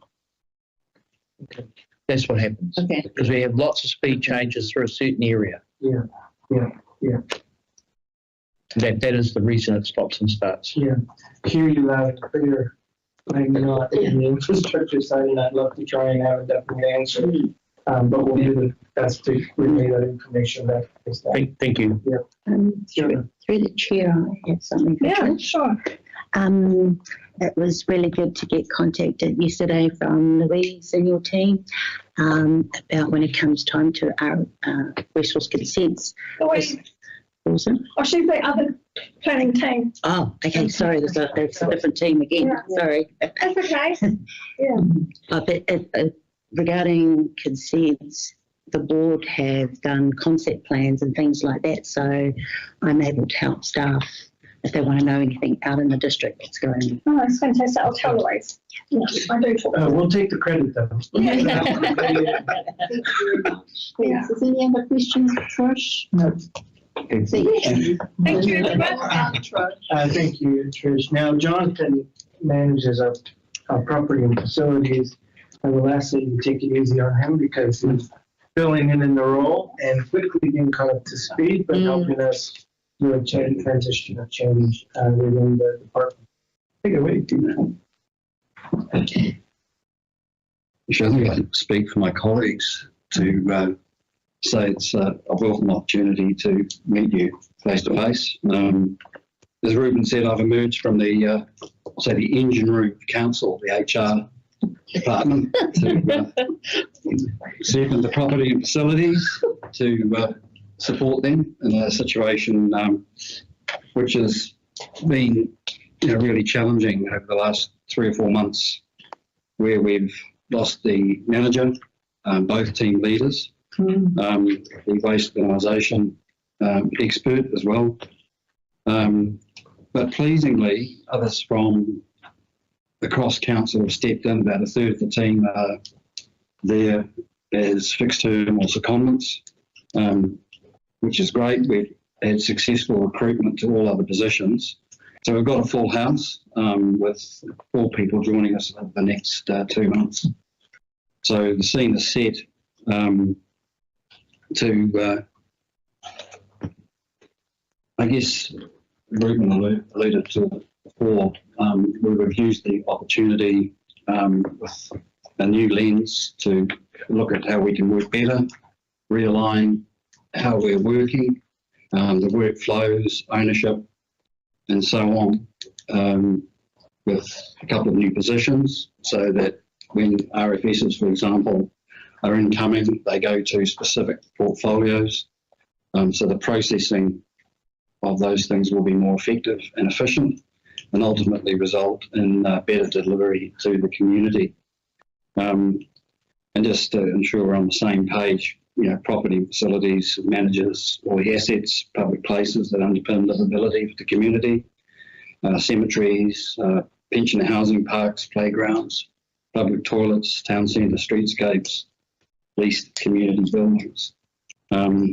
With currently a property management group and a technical operations team, but looking to take the admin aspect out of that into a third team to help with our effectiveness.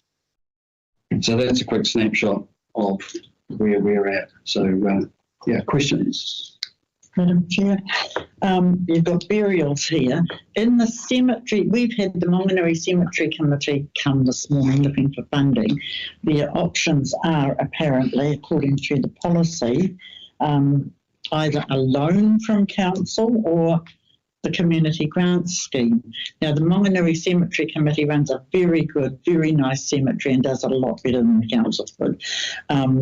Shouldn't the council have some funding available for the same sort of things that it would pay for in its own cemeteries, the ones that it manages itself? Look, I have limited knowledge of that. Okay, just take it away and have a think.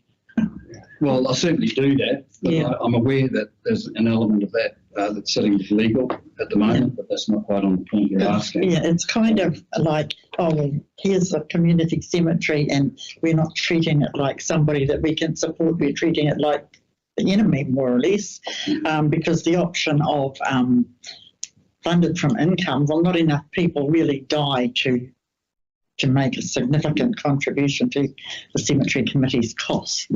It's, we need to look at reality, I guess. Well, look, I hear what you're saying, and I think the comment I would make is that, I guess this goes back to my days in private enterprise, even though it's come recently from central government, is that the customer is important. We're delivering service. We want to work collaboratively with the community. So that's a very strong messaging in our space. In the big scheme of things, it's pretty small. We're not a grocery shop. Sure. Yeah. Next question. Can I just ask, sorry, through the chair, if I may, through that? I think that is certainly a council consideration that needs to make the decision on what to fund and support. The differences between that and from an operational side, once council makes a commitment to fund or support a particular venture, specifically to cemeteries, if it's in our area of responsibility from an operational sense, as Jonathan is and his team managing the cemeteries that we do have, you can see that there's a clear, distinct difference in their responsibility to operate and maintain the areas within our responsibility. The funding question around supporting community cemeteries doesn't really sit within our operational area. It's a consideration for council to look at. Yeah, I get that, but somebody needs to start somewhere. Yeah. Next question is playground equipment. And we had an issue in Hihi Playground where they wanted to put up a goalpost. And they were told they had to fill in a form and get some quotes and stuff. Why can't somebody just go along and say, this is a goalpost, this is not a series of tennis courts. Yeah, let's put it here, it's okay here, without having to go through all the drama of, reports and things that the community don't necessarily have the ability. People that are on community committees are there to sort of help the community, not fill in admin forms, which in my opinion are kind of unnecessary, if there's a better way to do it.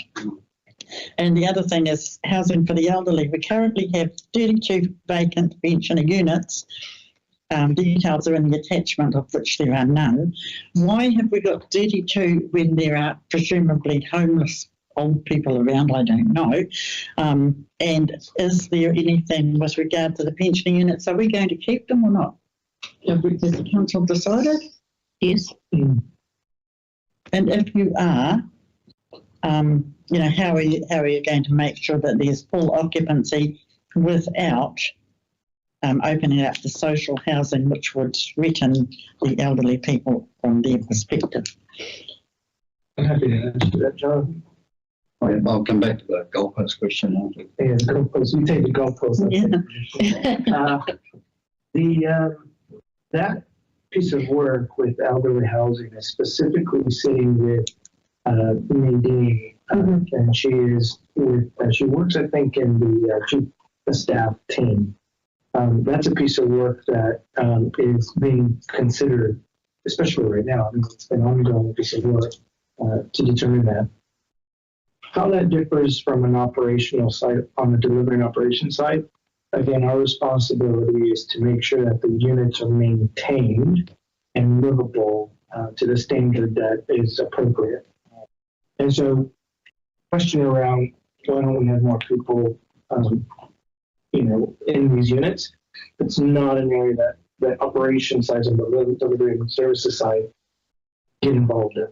We simply maintain and respond to requests to fix or look into this or maintenance and those kind of things. So you're in that silo, it seems to me, and they're in another silo. That's correct, unfortunately, yeah. We do communicate with them and we provide all the evidence that relates to the maintenance, the ongoing budgets that are required to support that endeavor, and they take that into consideration. But it's a broader consideration that actually council has to consider as well.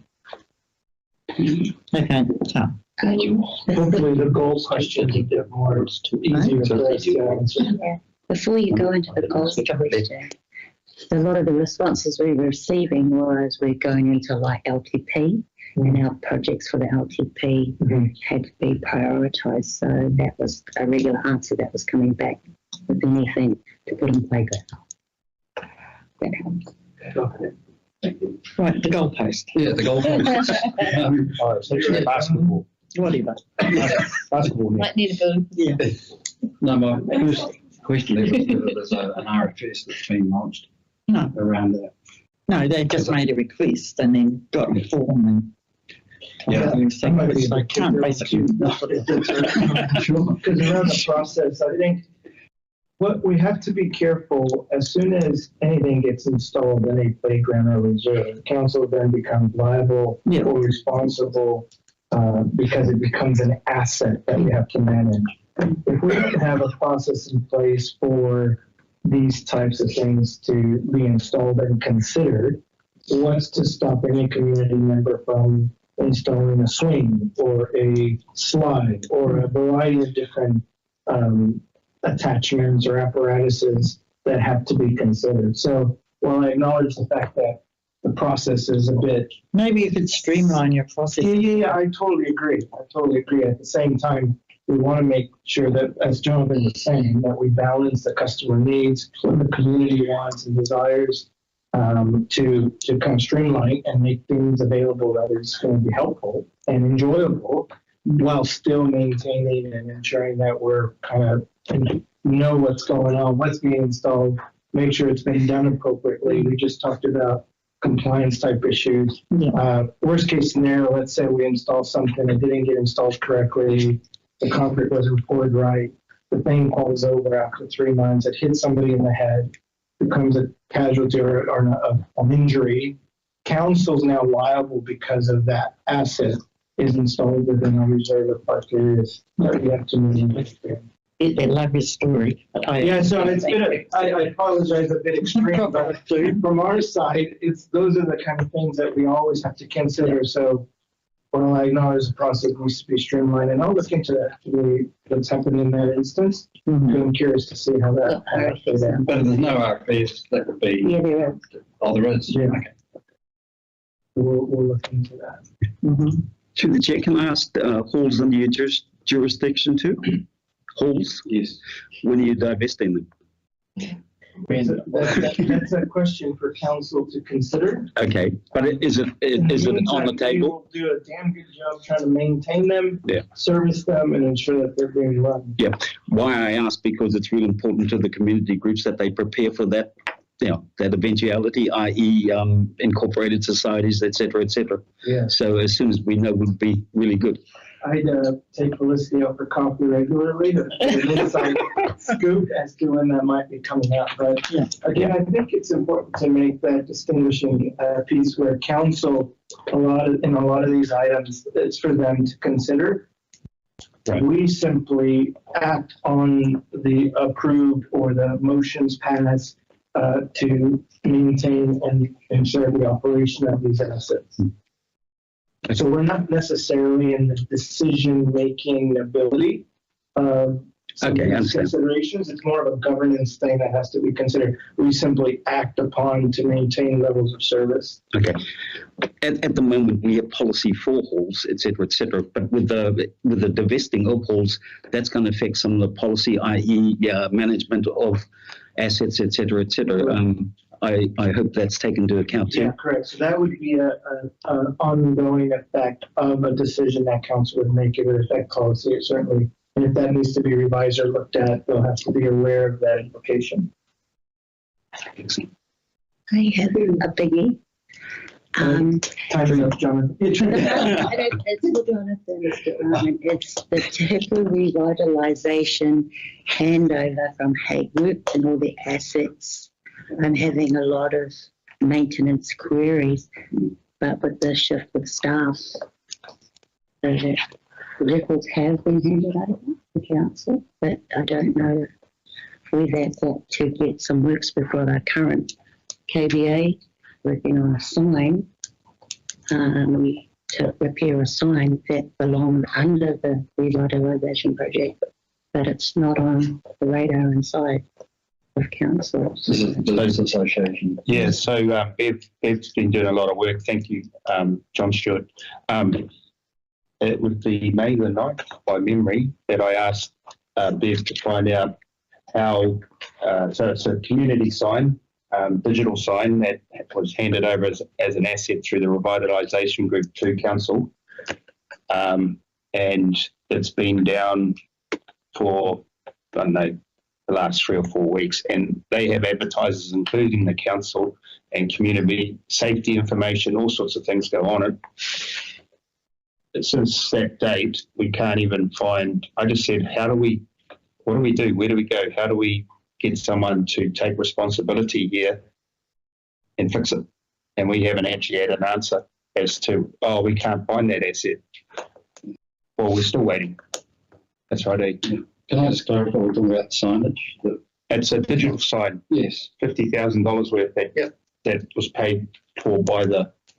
Well, I have some good news in terms of responding to that as recently as yesterday, I've designated that whole piece of work to one of the tech ops people, and he's on to it literally as we speak in terms of liaising with the appropriate people. Because there's a bit of a discovery there regarding historical arrangements as to well, we know it's obviously all been paid for, but the ongoing maintenance. Yeah. So that is on the radar. Sure. Okay. Can I just ask a supplementary question to that? So there's giant spreadsheets of that, and Hoskins Civil have all the spreadsheets. They did all of the handover paperwork. They gave it to council, but since then it started.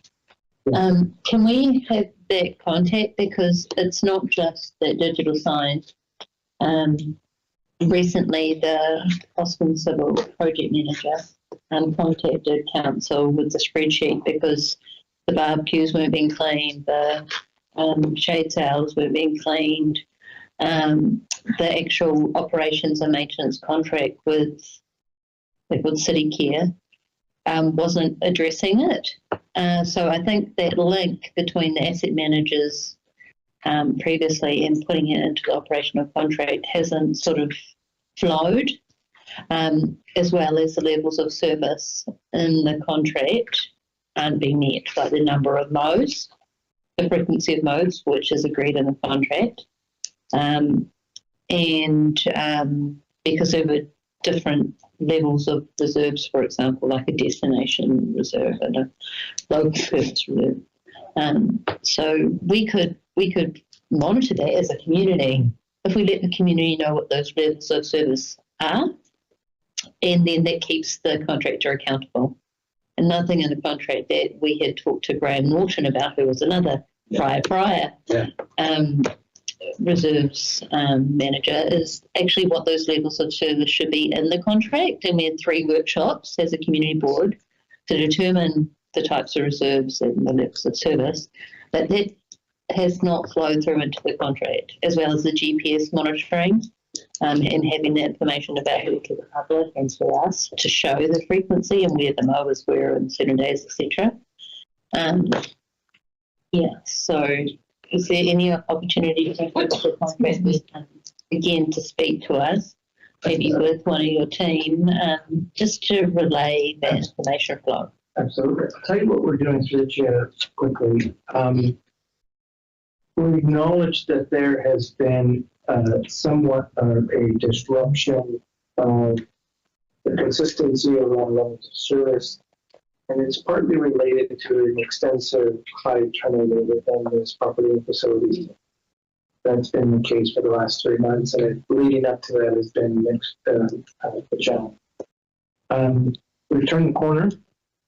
We've actively, in fact, I've got a meeting with the property and facilities team yesterday. I'm buying pizza, by the way, we've kind of softened the discussion, but it's around ensuring that we have contract specialists that deal in a portfolio type of operational model that understand the requirements of a contract and action and facilitate the necessary work streams to ensure that those contracts are being satisfied, both from what we're supposed to be delivering as well as what the contracts are supposed to be delivering. It's a bit of a change in where the mindset and the way that the team operates has been historically, but I'm looking forward to provide a better update the next time we come back in October on how that has progressed, because I'm expecting significant change and improvement in that space. And Jonathan begins to get to that common feedback. So is that coming to council in August, City Care as well? Oh yeah, and I would point out that in August, the City Care contract is up. It's finishing its 1 year of being operable in July. And so what I've done is I've slated a report to council in August. I'll share the report with the community board so that we also have that information. But they will formally present at the August council meeting to demonstrate to us, here's how they've been performing.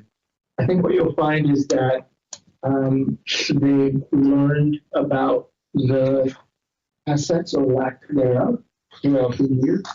So part of that presentation is sharing lessons learned, what's working, what's not working, to try and fine tune it as we go. Yeah. I just heard Hoskins Civil mention a year or 2 ago they built a beautiful walking track in Hohora, from the Hohora Heads to the Hohora Heads motor camp, 2 kilometres. At some point, there was a handover done, but our people have not picked up and maintained the track. I've got photos of it here, getting completely overgrown. If we don't get, it only requires a weed spray. I've got the local motor cab will do it if we provide them with weed spray. But we said no. Let me look into that. I'm happy to follow up. But it needs to be done yesterday. I've got photos here of weeds this high growing right through the middle of it. Yeah, I'm assuming there are artifices associated with it as well. Collect all the Please do, pieces and bring that to my attention, please. I'll look into it. True, yeah. It's a magnificent thing. Everybody loves it, but we're going to lose it if we don't get on. It just wants a quad with don't know how many litres of spray up and down both sides and up the middle. That's it. But again, it needs to be part of the ongoing contract, so. We did it was handed over, but it's never been done. I think that's where the thing is that I want to make sure and clarify that if that piece of work is part of a contract deliverable, then it should be happening. If it's not happening and it's in somebody's contract, then you're talking to the people that need to follow through, figure out what the contractor is doing and not doing. Thank you. Any further questions for Jonathan? Oh, gee, sorry, Jonathan. So you're talking about someone's picked up on that digital sign yesterday. Yeah. Who are they contacting? Because there was an RFS in with Bev and myself. It's just that it's down. It's been down for a few weeks. They've had a major power spike, and the local electrician thinks that the power should come from the street lights, if possible. Otherwise, you're going to have to dig up this old power line that runs from Super Liquor. Now, Super Liquor have been giving the power to the community. They haven't charged anything. So I'm in a position still waiting, and yet there's two ways of fixing it. We know the fault, but we don't know which avenue to go to. And when I say we, I'm just doing this from the Kōrero Business Association, actually. Yeah, and so the power either has to come from the street lighting, which they say is a council contractor's issue. They mentioned the name out of Whangarei, or the local guys dig up the line and repair it at council's expense, I would say. But when are we? Yeah. Through the chair, John, I've designated all of the work in connection with that to one person. They own it. And the next stage for them is to come back to me with, I guess, a summary of all the moving parts. Yeah. And then they'll be mapping out the next steps. Because I seem to be the go-between between KBA, the coordinator of the KBAs who runs the sign, and myself. So I'm happy to pass any information on through Bev and myself anyway. And I know Felicity had also copied Aaron Riley into an email as well. I appreciate that. I'll certainly tell the field operator that information so that they can include you in that compliance. Okay, thank you. And how long until they contact? Oh, look, I would expect realistically this week. Yeah. It's been prioritised, so that's my expectation, the one I've said. Yeah, thank you. Thank you. Thank you. All right, cool. Last but not least, we've got Amy, who's our quality manager. Do you have any idea what Katie and the quality manager does? No. You're going to find out. You're going to find out, because it's a very important and critical role that kind of works behind the scenes to hold these people accountable. Katie. Morena tātou. My name's Katie. I'm the manager for quality. I manage the quality assurance systems for the Building Consent Authority and the Food Verification Agency. So those two functions within council are subject to accreditation, which means they need to meet very specific regulatory requirements. They're also subject to external audit. So we get an external auditor come in and check to see how they're performing their regulatory functions. So my role is to make sure that they have the the systems in place to ensure that they deliver on those functions for those, and so that they also can keep their accreditation status.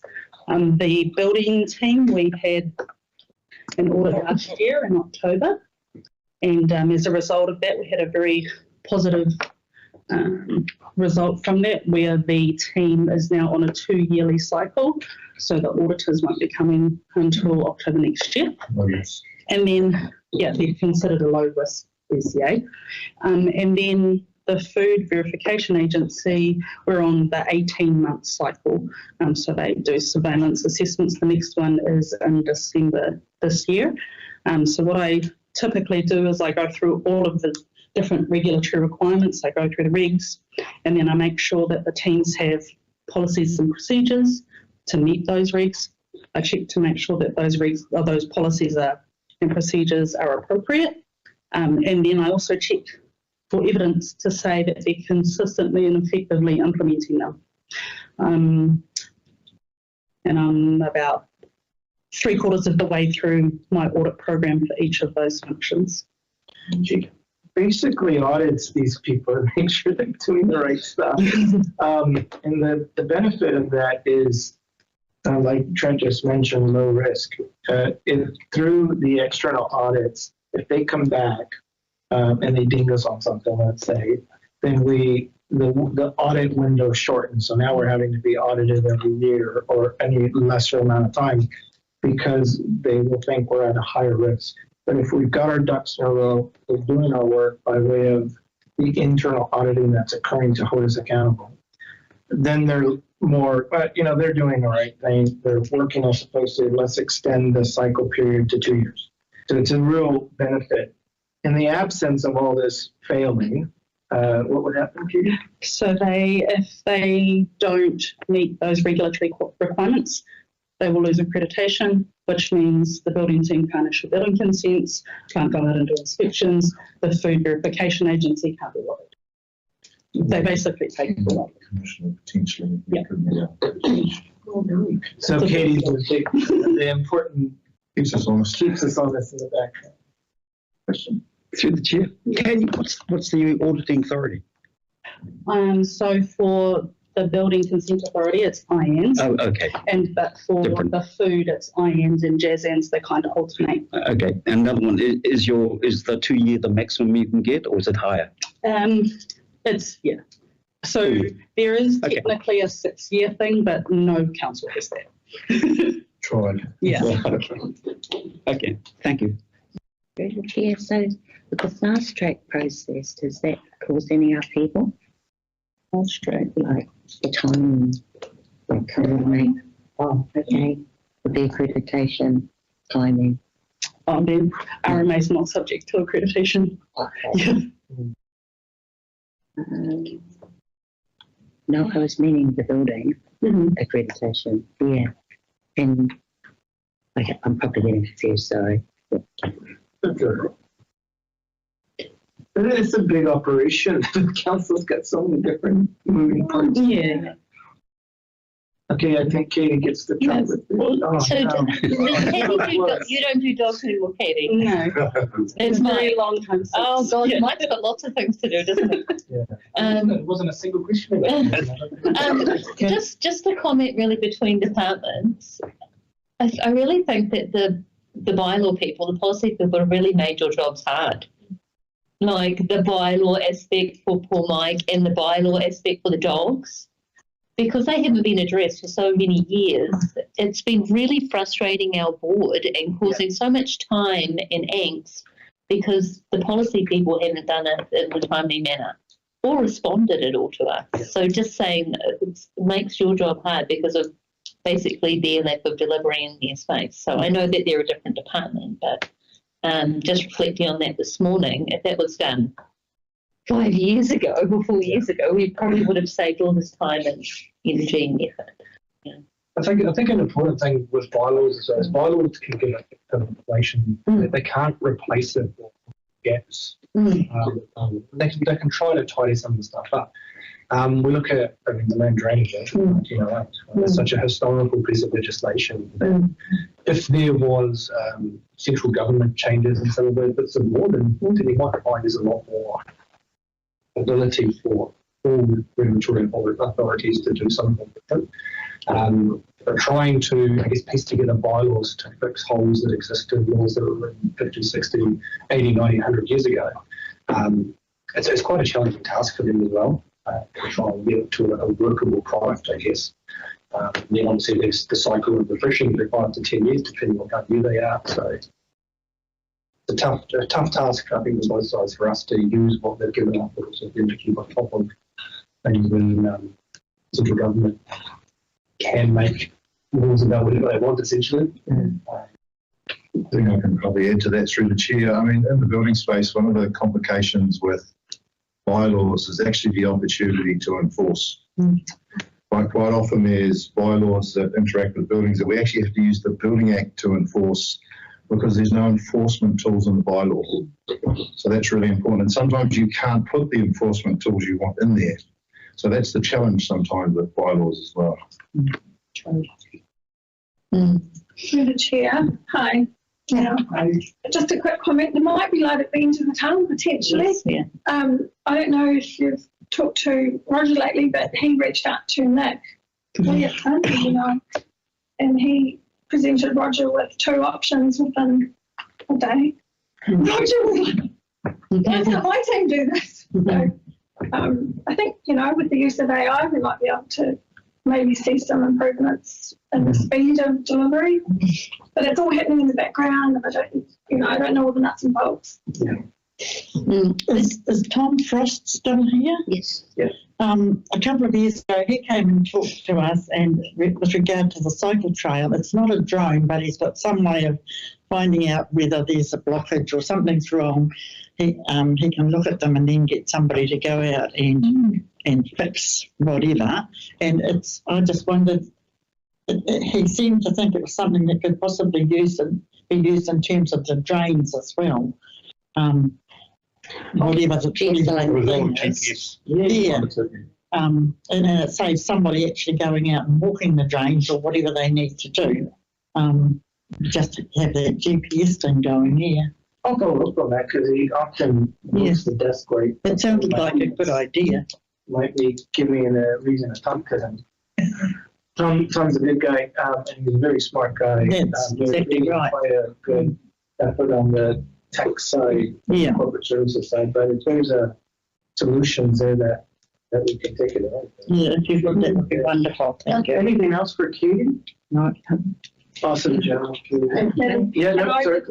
Can I just ask a question, as in the bylaws, because we're going through that process today, I think it's important for whichever bylaw we're dealing with to have compliant staff or building staff to actually say, with what's written, can this be effective or can it not? Because we go through all of this, we all think that we've got things covered, but if we can't have it, we just need to know up front, this can or can't happen, and should it actually be in the bylaw or should it not? Because bylaws don't have the process that says that, That's right. to how it's going to actually be enacted or not enacted at all. If it has money. The chair, I have to answer that actually because this has come up with the bylaw that we reviewed this morning, the drainage bylaw. And what I've done in the short term that I've been in the water operation, from a compliance side, getting the policy people and the bylaw people who are drafting this piece of work a heads up and say, listen, I need to make sure that my team on the compliance end are reviewing this and are part of your engagement process so that we can feed into, because obviously Mike is relying on that piece of work to undertake some of the activities that he's responsible for.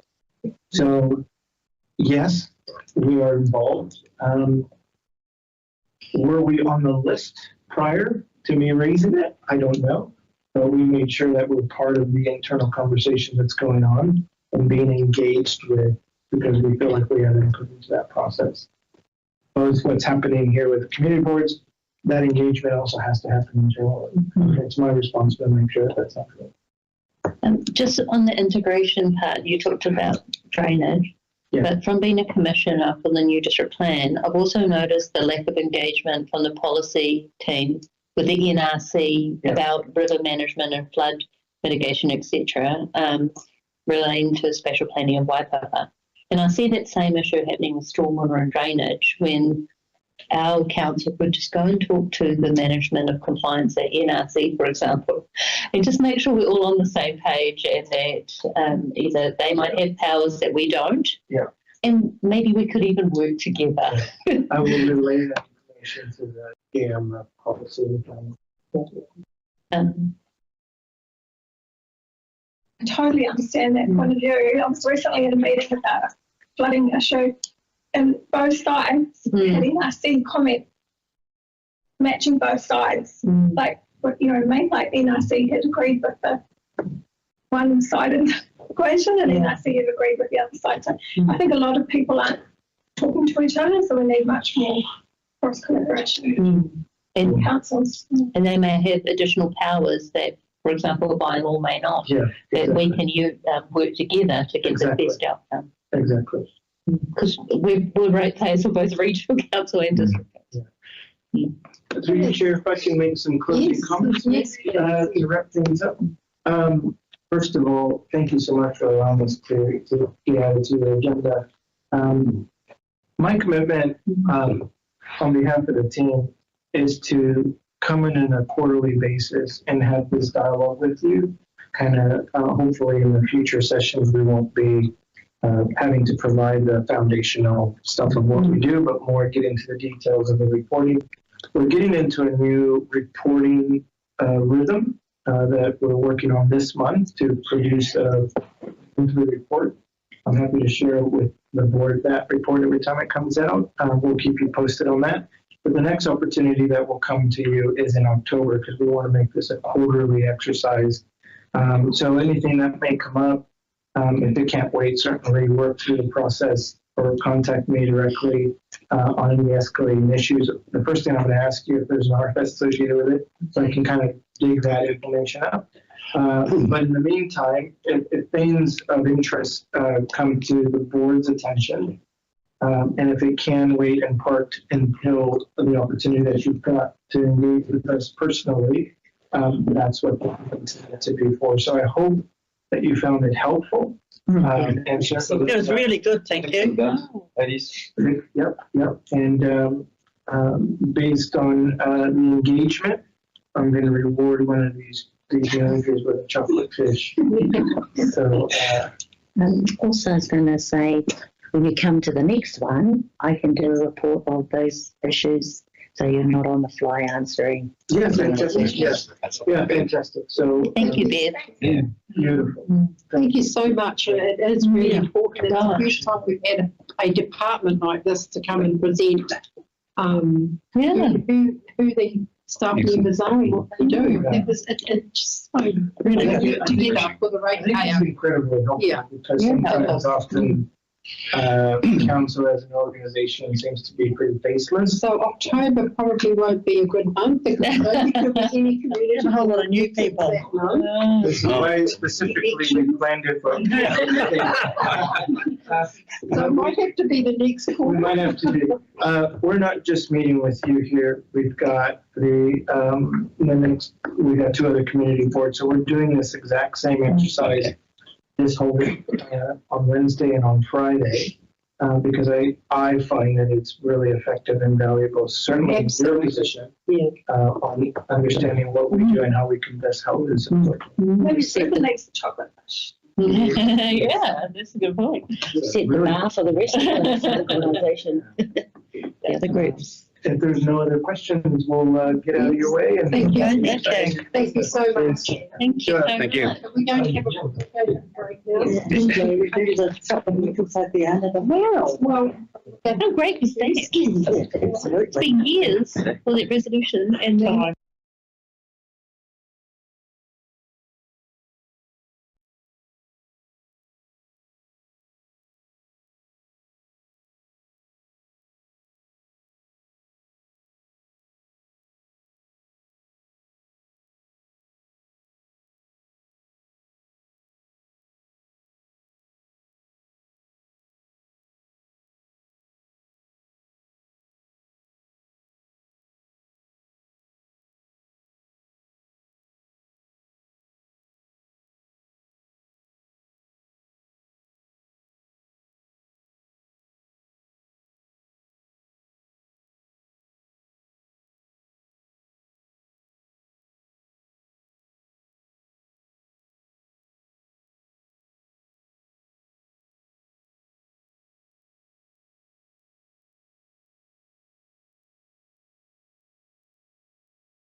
Hiku Community Board.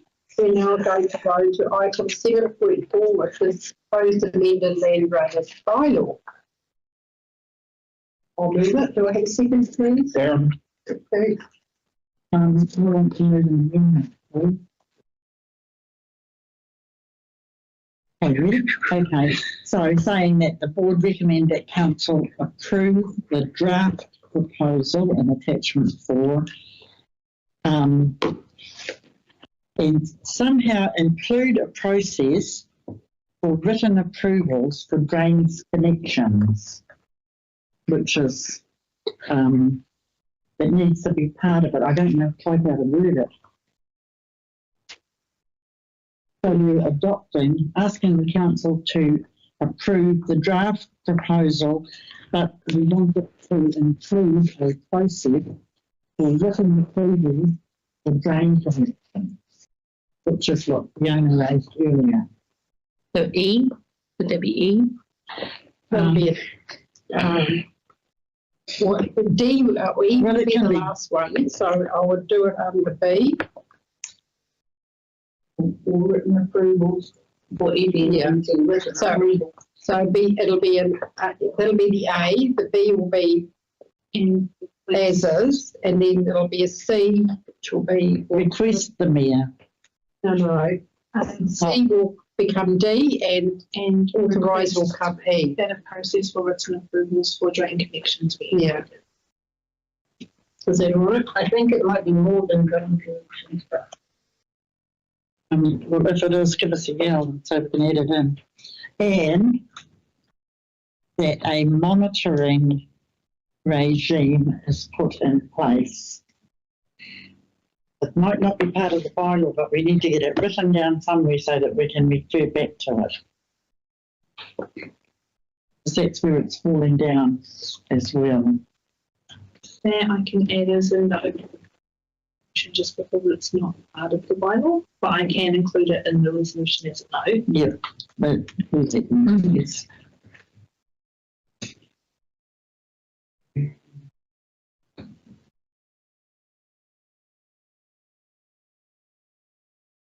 Or maybe that'll be a B.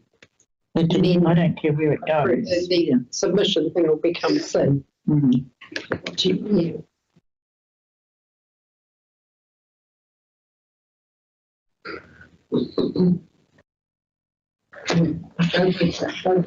and the bylaw. But then you can probably talk about it in your submissions too. So how's it looking, Melissa? Yeah, so you've heard that and you just need a second. Second.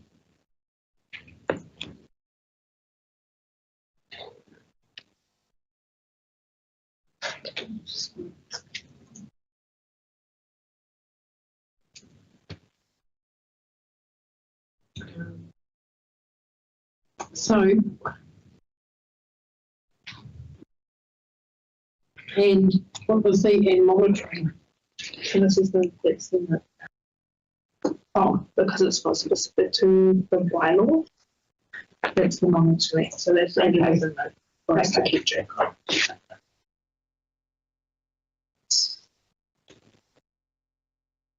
So the A is approve the draft proposal and attachment 4 to be released for public consultation to meet the requirements of section 82 of the local government 2002. Approve the period for making written submission and proposal will be in 4 weeks. Process for written approvals for drain connection be included. Yeah. So that is C.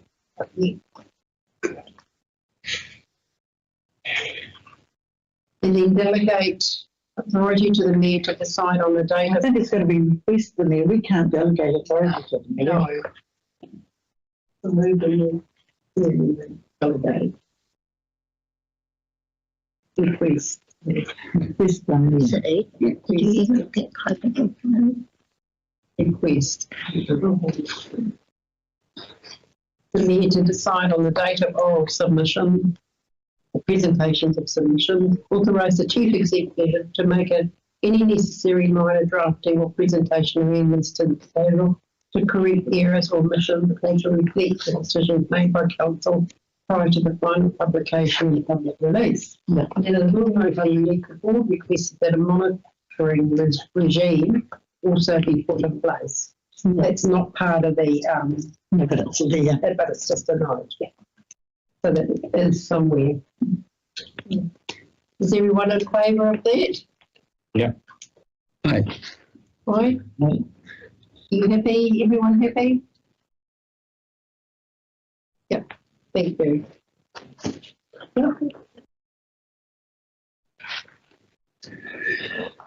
It's moving.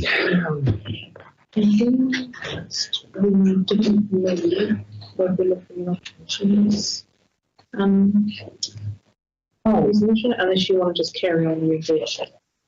Oh, we can move with delivery operations. Sorry, I'm through that.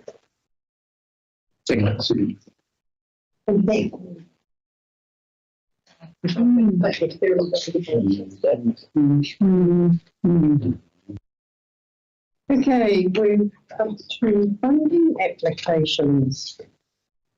29.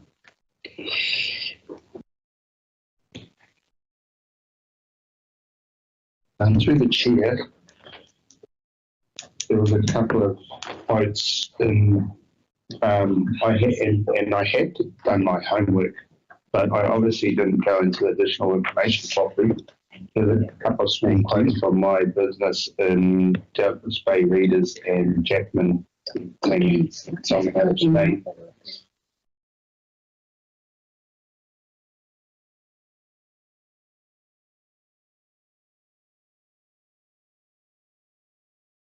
We'll just go through each one separately.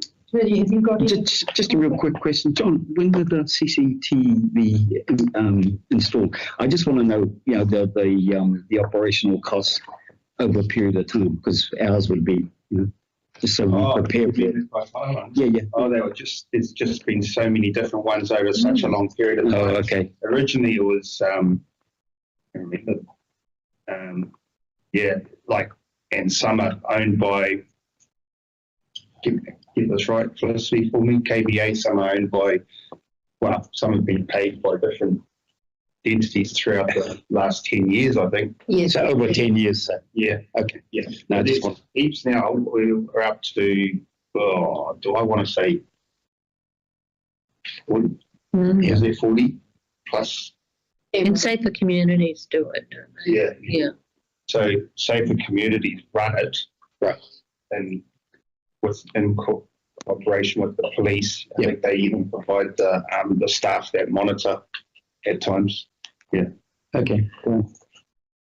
But technology has changed too. Yeah, and in the that's what I last mean. few years, it's been a lot easier. Yeah.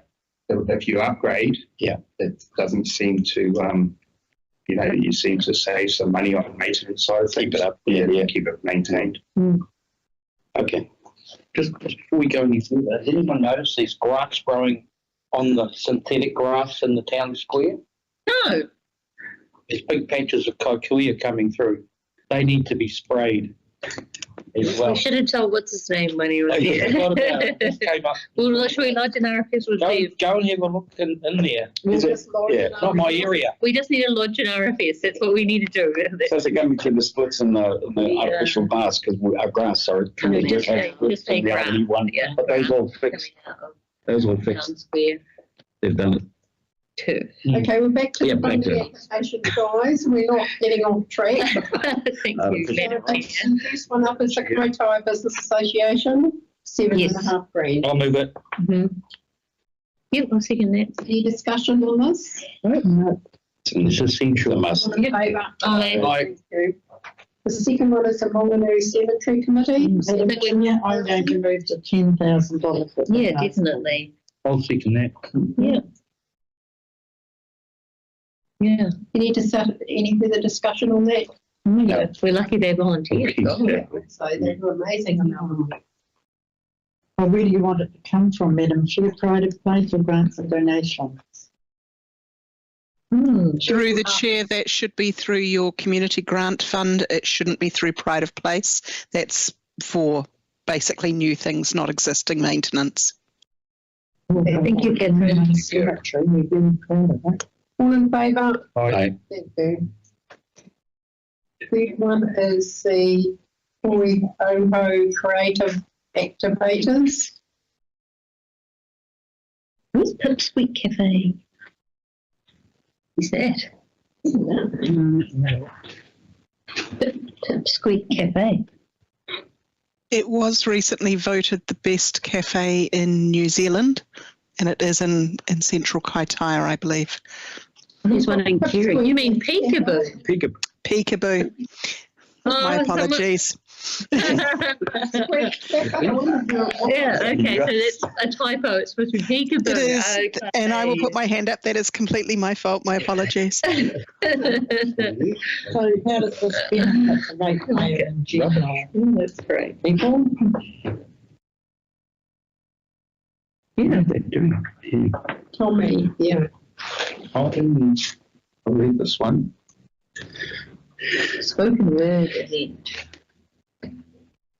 Because it's held at a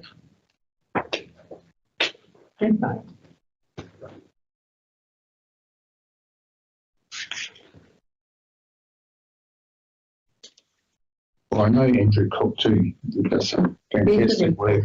No, Andrew's in it as well. But have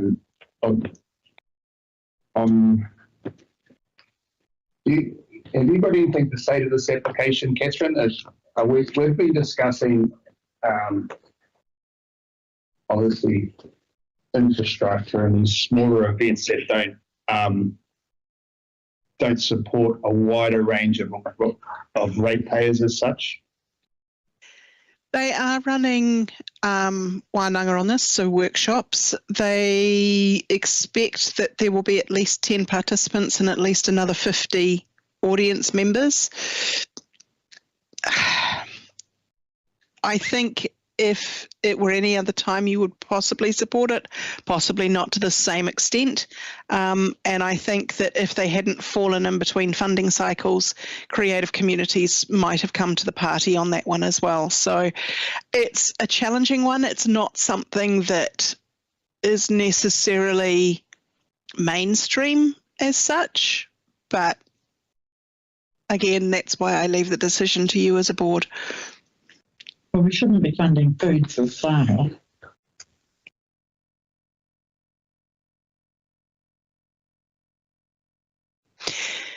Through August and see.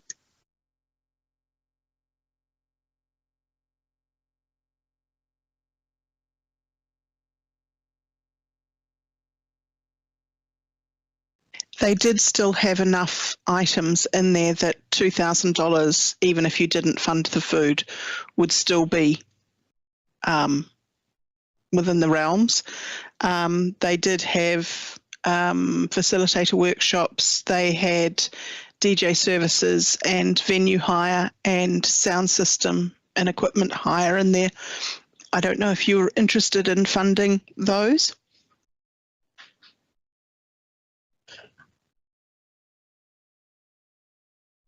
Through the chair, sadly, I find it to be not. I mean, we've got to start thinking about ratepayers' money. If this was an event bringing 100 people from outside the area and they're in accommodation, or it's supported a lot more of our use and things like that. I would be more in support. I don't know what as a board what we want to do, what the rest of we want to do. I agree with you, John. Are you moving to? Well, there's a couple of things here. We could, if we wanted to support as a board, we could support the venue hire maybe for one of our venues, one of our businesses in town.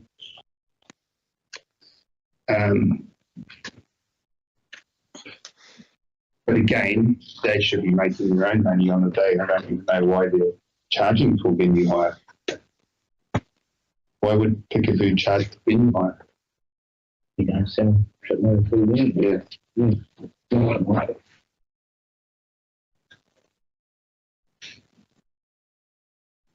So we're looking to decline this application. What's everyone else thinking? I think you're fine. Yep. No, makes sense what you said. I think we're in a position, and Catherine, I hope you can, you know, give our what we're thinking. This could happen more often while this board's in place anyway. That we find we've been giving a lot of money to very sort of smaller events, and some of them are coming back every year, and yet we've got much more important infrastructural type long-term investment that I think is probably better for the ratepayers' money.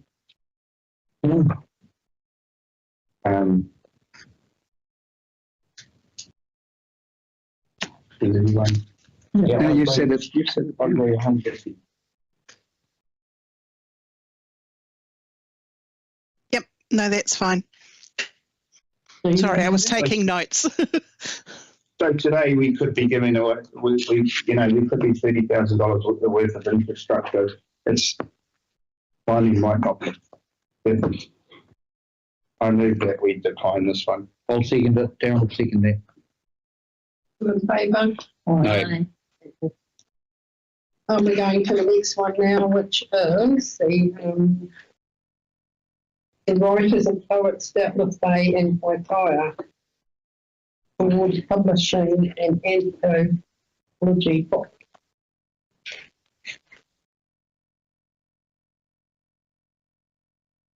It's $559.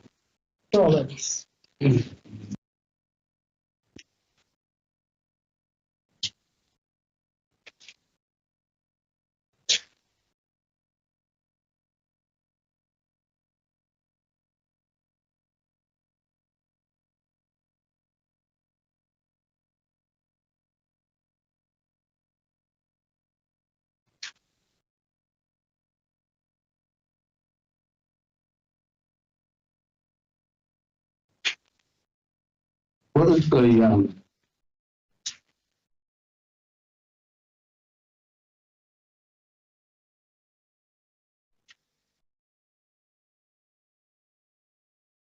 That's like 30 participants, 200 visitors. 200 visitors to? Yeah, that will be 200 copies that they're printing. Yeah. Copies, right.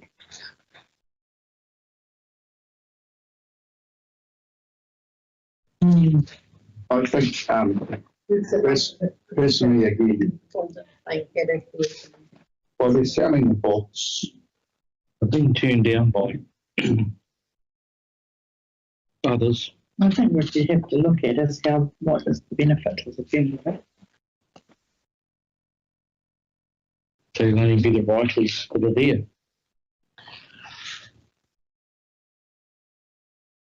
Possibly not.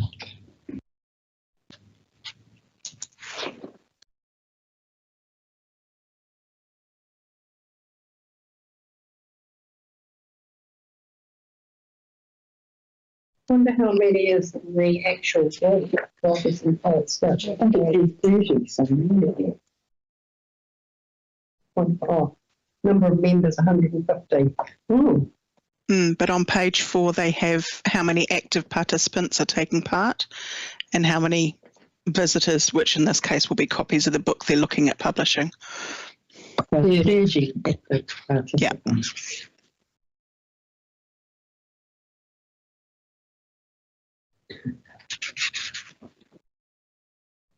I'm got to abstain, but am I allowed to speak?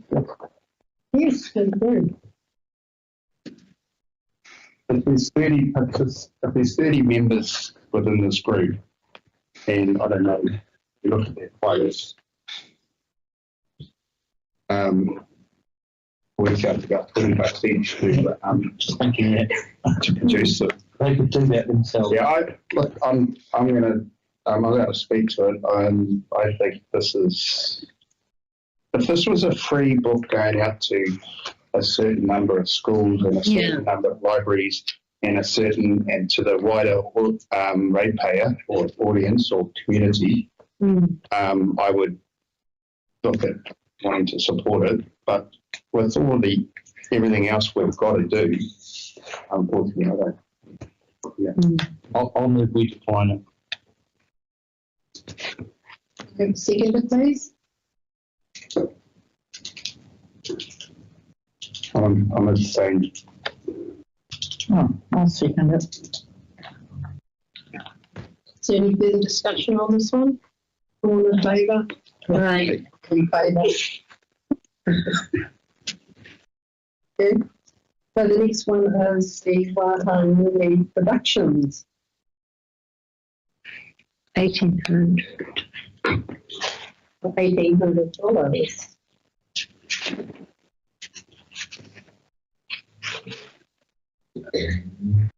I'd quite like the look of this one as something, you know, drama and plays and things the farmers don't actually get that often. It's 5 volunteers. And they were hoping to get an audience of 150. You shouldn't be paying for accommodation. You know, is there do they have to hire the little centre or whatever we call it these days? Is it called the Rose Centre? Oh no, that's already tagged. No, I don't think they've declined any accommodation. Through the chair, they are touring through the whole ward, and they have applied to the other 2 community boards for costs within their wards as well. Oh, so they're going throughout the district? Oh yeah, so Yes, they are. They're going to do it at the Te Ahu Theatre. Yeah. So there doesn't seem to be a cost for the Te Ahu Theatre. Yeah. Excuse me.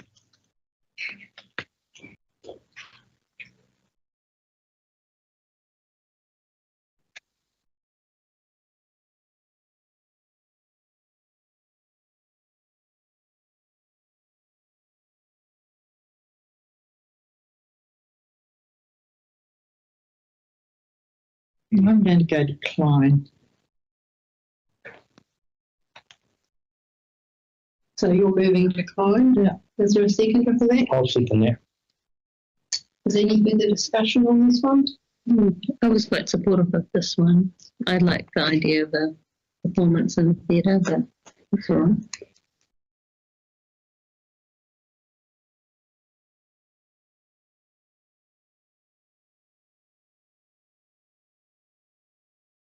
I was a little bit too. Well, we can mean that. I think we have to vote. There's We no can't way do I it want to move for the things that, I mean, realistically, if there was a rental for the children, if I don't understand, there is one for Rose. What's the Rose Centre happen? Is that another venue? Okay, fun. We can pay for the venue. Does anyone know what the venue cost is? They have, I suspect they've already got that funding from elsewhere, so that's why they haven't asked for it. Oh, okay. Well, just the artist fees and lighting is 1,500 for those 2, so I was happy to do 1,500. Artist fees, lighting and printing. It's 750 they're asking for though. They're only requesting 750 of that. I was just picking things about the cost. I was happy to get 1,500. I think that's because they've gone 50% on everything in there if you look at it. Well, I move we pay for the lighting hire of $500 in total. And there's no artist fees, there's no accommodation. Okay. I move. And do we have to vote on Cheryl's one first, which was to decline it, or are you happy with the 500, Cheryl? I'm happy. For 500? Okay, yep. So $500 towards my take. Is everyone happy with that? Yeah. Okay, all in favour? Aye. Next one is the Holder Golf Club. I'd like to move 15,000. It's more realistic than 11. but it still gives them. And it actually covers a lot of ratepayers up in the Yeah, area. that's right. I'll second that. I love Darren's little bit about it being the emergency centre as well. That's what it was going to It's develop. in here. Yeah. High ground. It tells you in here. Yeah. I'll second Cheryl's move. Yeah.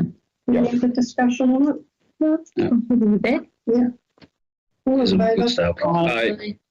And the last one is Jack Limited Entertainment. Now, I quite like that one. That was quite successful Yeah, it's last gonna be year. They did a lot of things over at Monganui. I'd like to see it extended like to Tainara Resort, Carrington, Konoi. Well, in October, the beachcomb will be open in Awanui. Yep. Yeah. Are they going to call it that too? I don't know. I hope they do. Do you know? No, haven't heard. And one of the things I like about it is they've also included some kids, things for kids to go to in holiday, like the salt pig thing. Yeah. And I think Jesse's actually had it. We're all round. They had a kids thing. And people who are having kids, they are cookie decorating. It'll bring people into their Yeah. games as well. I think it's a good way. And there's such a variety from, going out on a boat to having a black tie dinner and stuff like that. Yes. Yeah. We're going to move quickly. Yeah. Yep. I'll move it. I'll have a second with me. Yep. Yep. Any further discussion on it? All in favour? Aye. That's funding it. Okay. Well done. Yay. Well done. Thank you. Thank you, Catherine. So we're going to 8.1 now, which is the open resolution report on 120. Sorry, through the chair. Catherine, are you still there? I am. Are you okay with our explanations around those? I am. Well, Yeah. It's a hard decision sometimes. Yeah. It absolutely is. It absolutely is. Yep. Okay, thank you. No worries.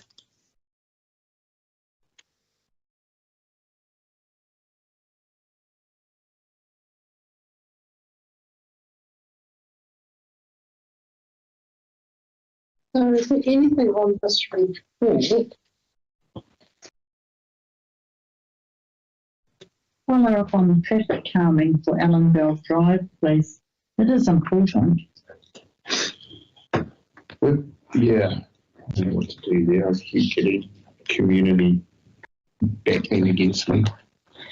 How do you mean, John? Oh, just constantly asking me about it.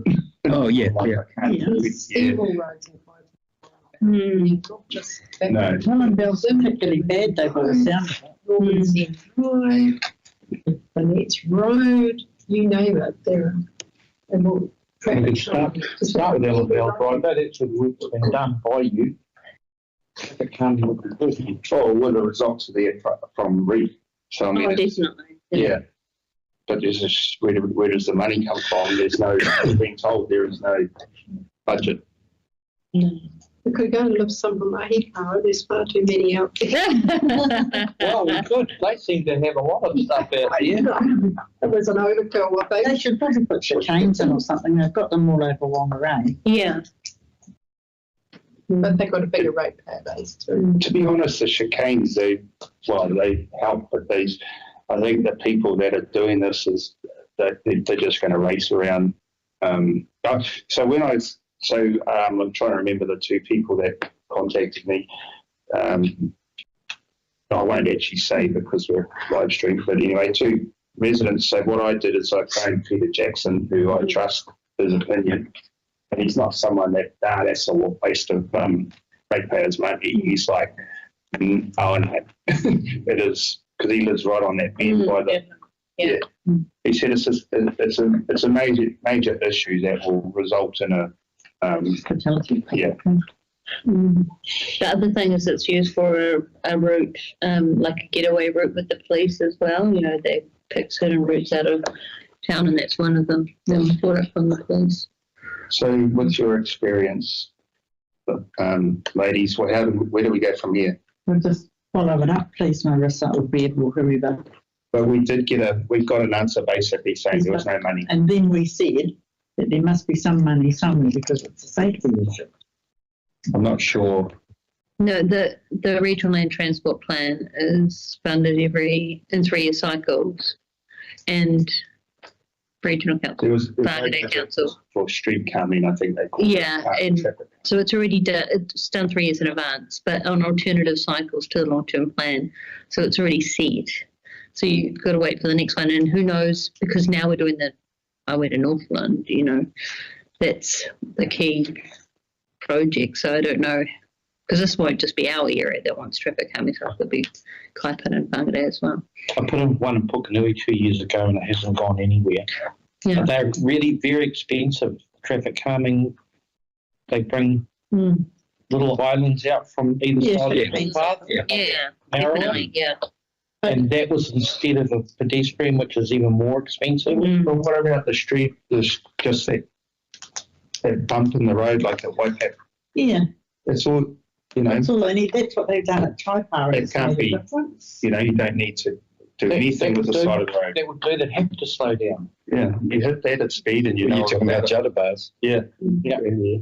I'm surprised at how much it costs for the different. Bev, can we ask them if they can look at some cheaper options for such as the ones maybe at Taipara, the Judderbar things? Because they say there's no money for this, there's no money for footpaths, and yet there's money for all sorts of things like the road naming committee. So moving on, so the Pioneer House is underway, so that's good. I've asked for the people coming speaking. We need to get something in place ongoing.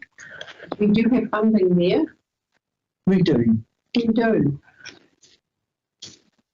That one we've probably actually put the primary pension money back into this financial year as well, so that there's an extra bit of funding there.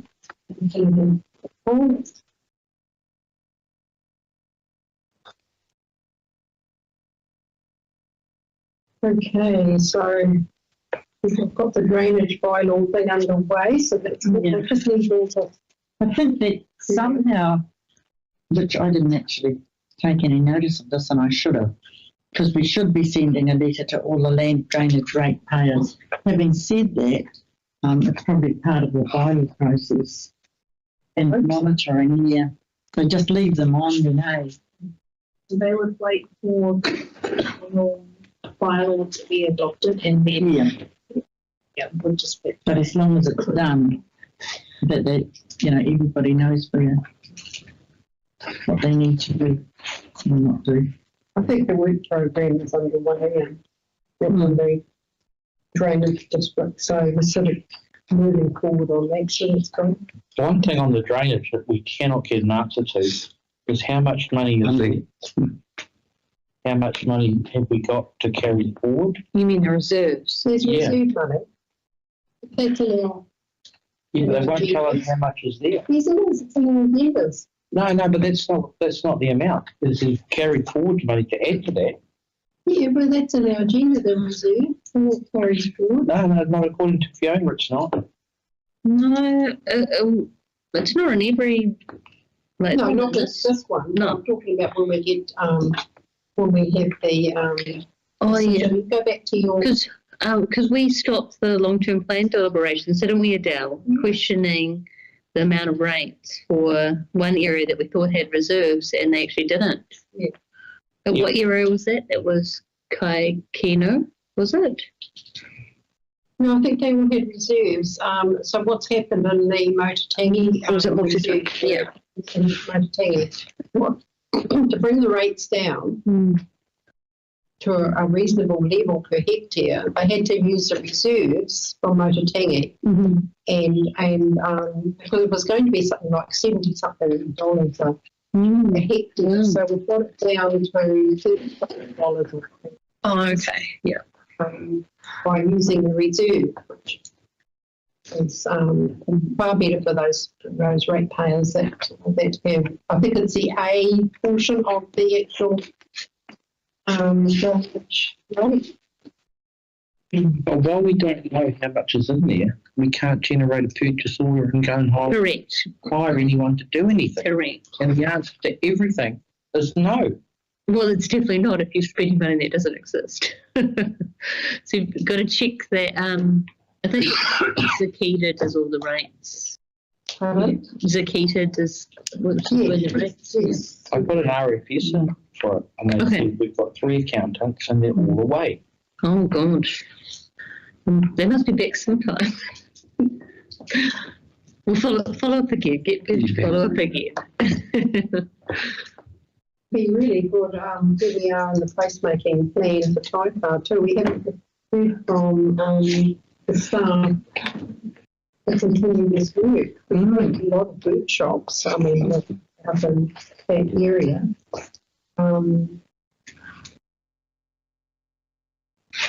So what's that? I've asked for a costing for stage 3. Yep, that's what they're working on. And, So that there's their staff are continuing work to obtain yes, costing. we've been asking for that for a while.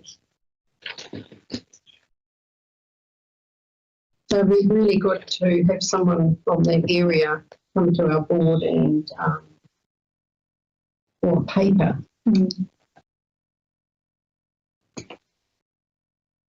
Someone can work on it for the September one or something. Give them a bit of time. Yeah, we're supposed to get an update this, but I'll follow up. Because that was late June that they did that, so I'm guessing it's probably coming to August. Okay, hope so, yeah. I'd like to think that something's going to be a movement on that. Please. Any update on the No, not at this stage. I've got a couple of other community. I've got Shirley Neal. I think she's with one of the Hiku iwi groups. I'm not sure. I know she works. She's on the civil. No, yeah. Well, she's on it, but she's working for one of the iwi groups. Here with Carol Bergen, the Yes. Tiku Iwi Development Trust. Yeah. So I've got. I'm getting Shirley to write a letter as well in support. So what I'm doing is I've got one from Josh and Rachel's doing one, and I'm sort of pushing it from a community perspective. So see where we go with that. As far as I know, it is when I talk to the person involved that I speak to, it is with management. The decision is still with management. Because it's not going to cost them anything, because it's not going to be council who's going to clean the toilets and supply the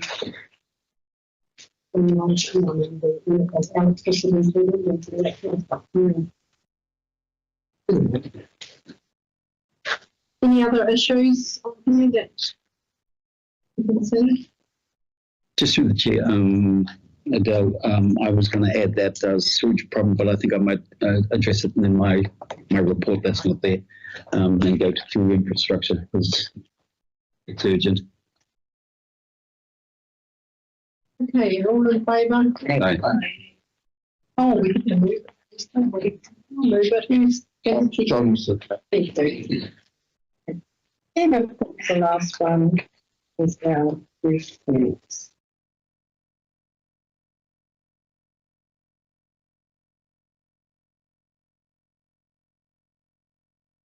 We'll have a mover for 8.3, Chairperson and members reports, please. Darren. Second. Bill.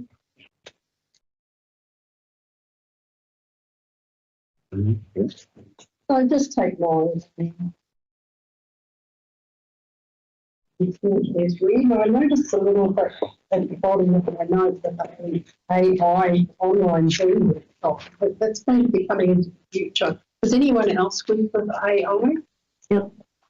Yes. Here, yeah. I'd like to really get into it a bit more. What was the workshop like? Oh, it was really cool. I mean, a lot of councils are and councillors are actually using it. Did we all get, well, I probably got an invite and just, everyone get invited to that? Yeah, I think so. I don't know. I just don't know who else was invited actually.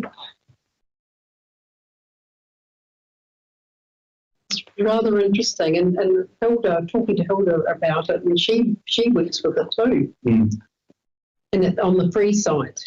Yeah, so ChatGPT. Yeah. Any questions from my report? I'll let you know about the rates, rate rise. Yeah.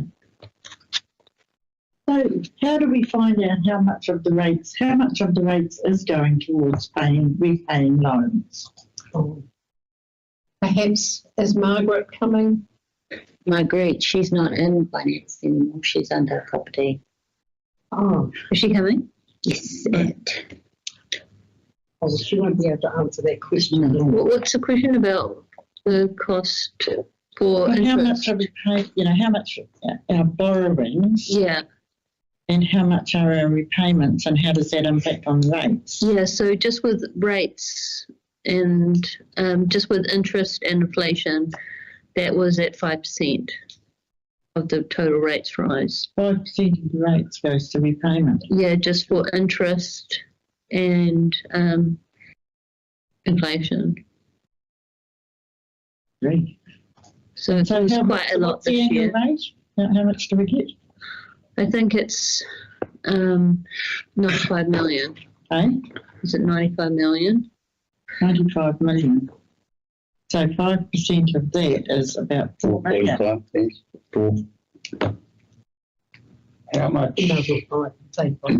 So a lot of it as well is because we, of all the buildings we own, so any assets that we own stay on our books, and then that costs us with our depreciation and insurance. So all of the cost of insurance has gone up hugely for the buildings we own, and depreciation is significant. That's why, for example, the halls that Bill has brought up is really important, because if they're moved off our books, then we don't charge, the ratepayer doesn't get charged for those costs that come out of our ward rate. So we were asked about the increase in the cost of the ward rate, for example, for the Hiku pools, but we don't tend to look at all the assets that we've always had, and is it innovative to remove those from our books? Yeah, so that probably wouldn't make a whole lot of difference in the scheme of things. Well, yeah, we'll need to know the numbers, and I was surprised at how significant they were. I mean, Ururu by itself, Ururu Hall, what was it? Over $500,000. And you take the costs of insurance, having to pay for the depreciation. Correct. Okay, Yeah. so each year it's a cumulative cost. Yeah, because remember, it's not just one. It's like even being used. Okay. Yeah, I can understand. I'm sorry, through the chair. I can understand that coming off the books. It's not used. It's as simple as that. We should have got rid of that longer. Yeah. Anyway, any further questions from the report? Okay, we're on to Cheryl. Okay, so, well, it's all here to be read, but what can I ask, Madam Chair, that you respond to the letter from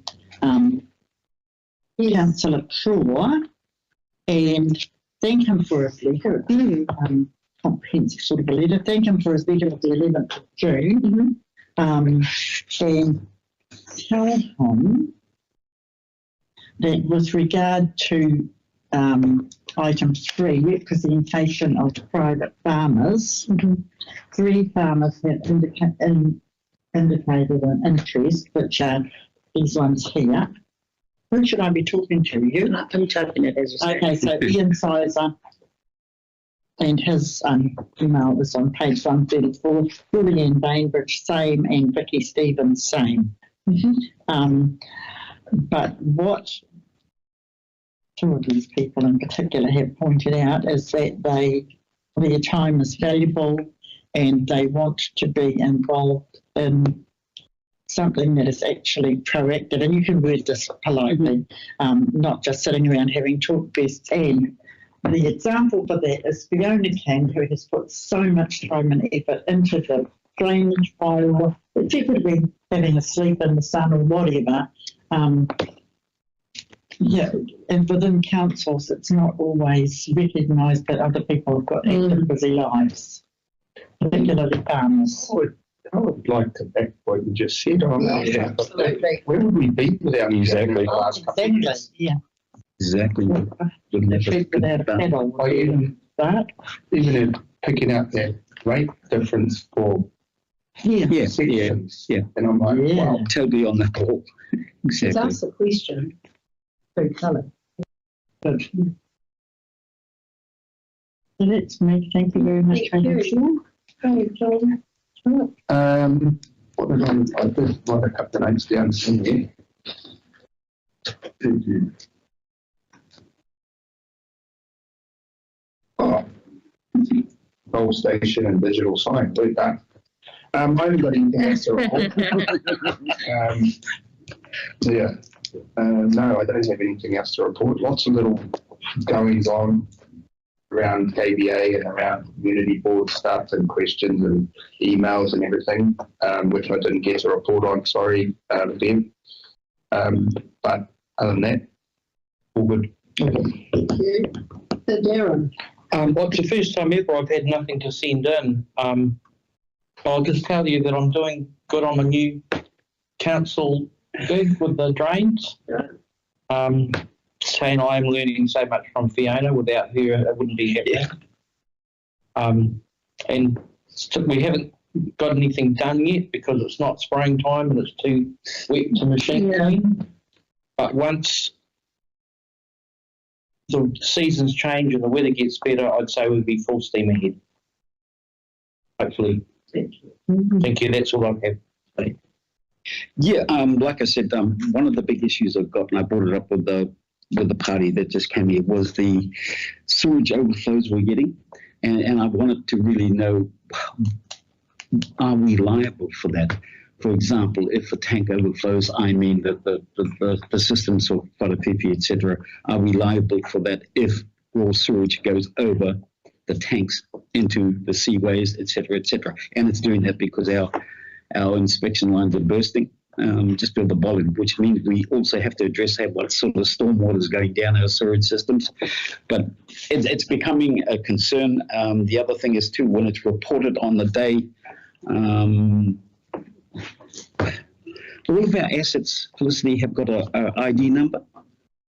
For example, a hall or a septic tanks treatment or that, they got ID numbers. I don't know what ID number means. Anything that I can reference, if you're ringing late for an emergency at council, and I say the Tokerau sewage station is off or overflowing, can we get ventilated out, etc., etc. Are those? Yeah, I just want to know. No, they don't. No, you just say where it is. Yeah, okay. And what it is. Yeah, and that sort of compounds a lot of problems too with the response you get. No one knows.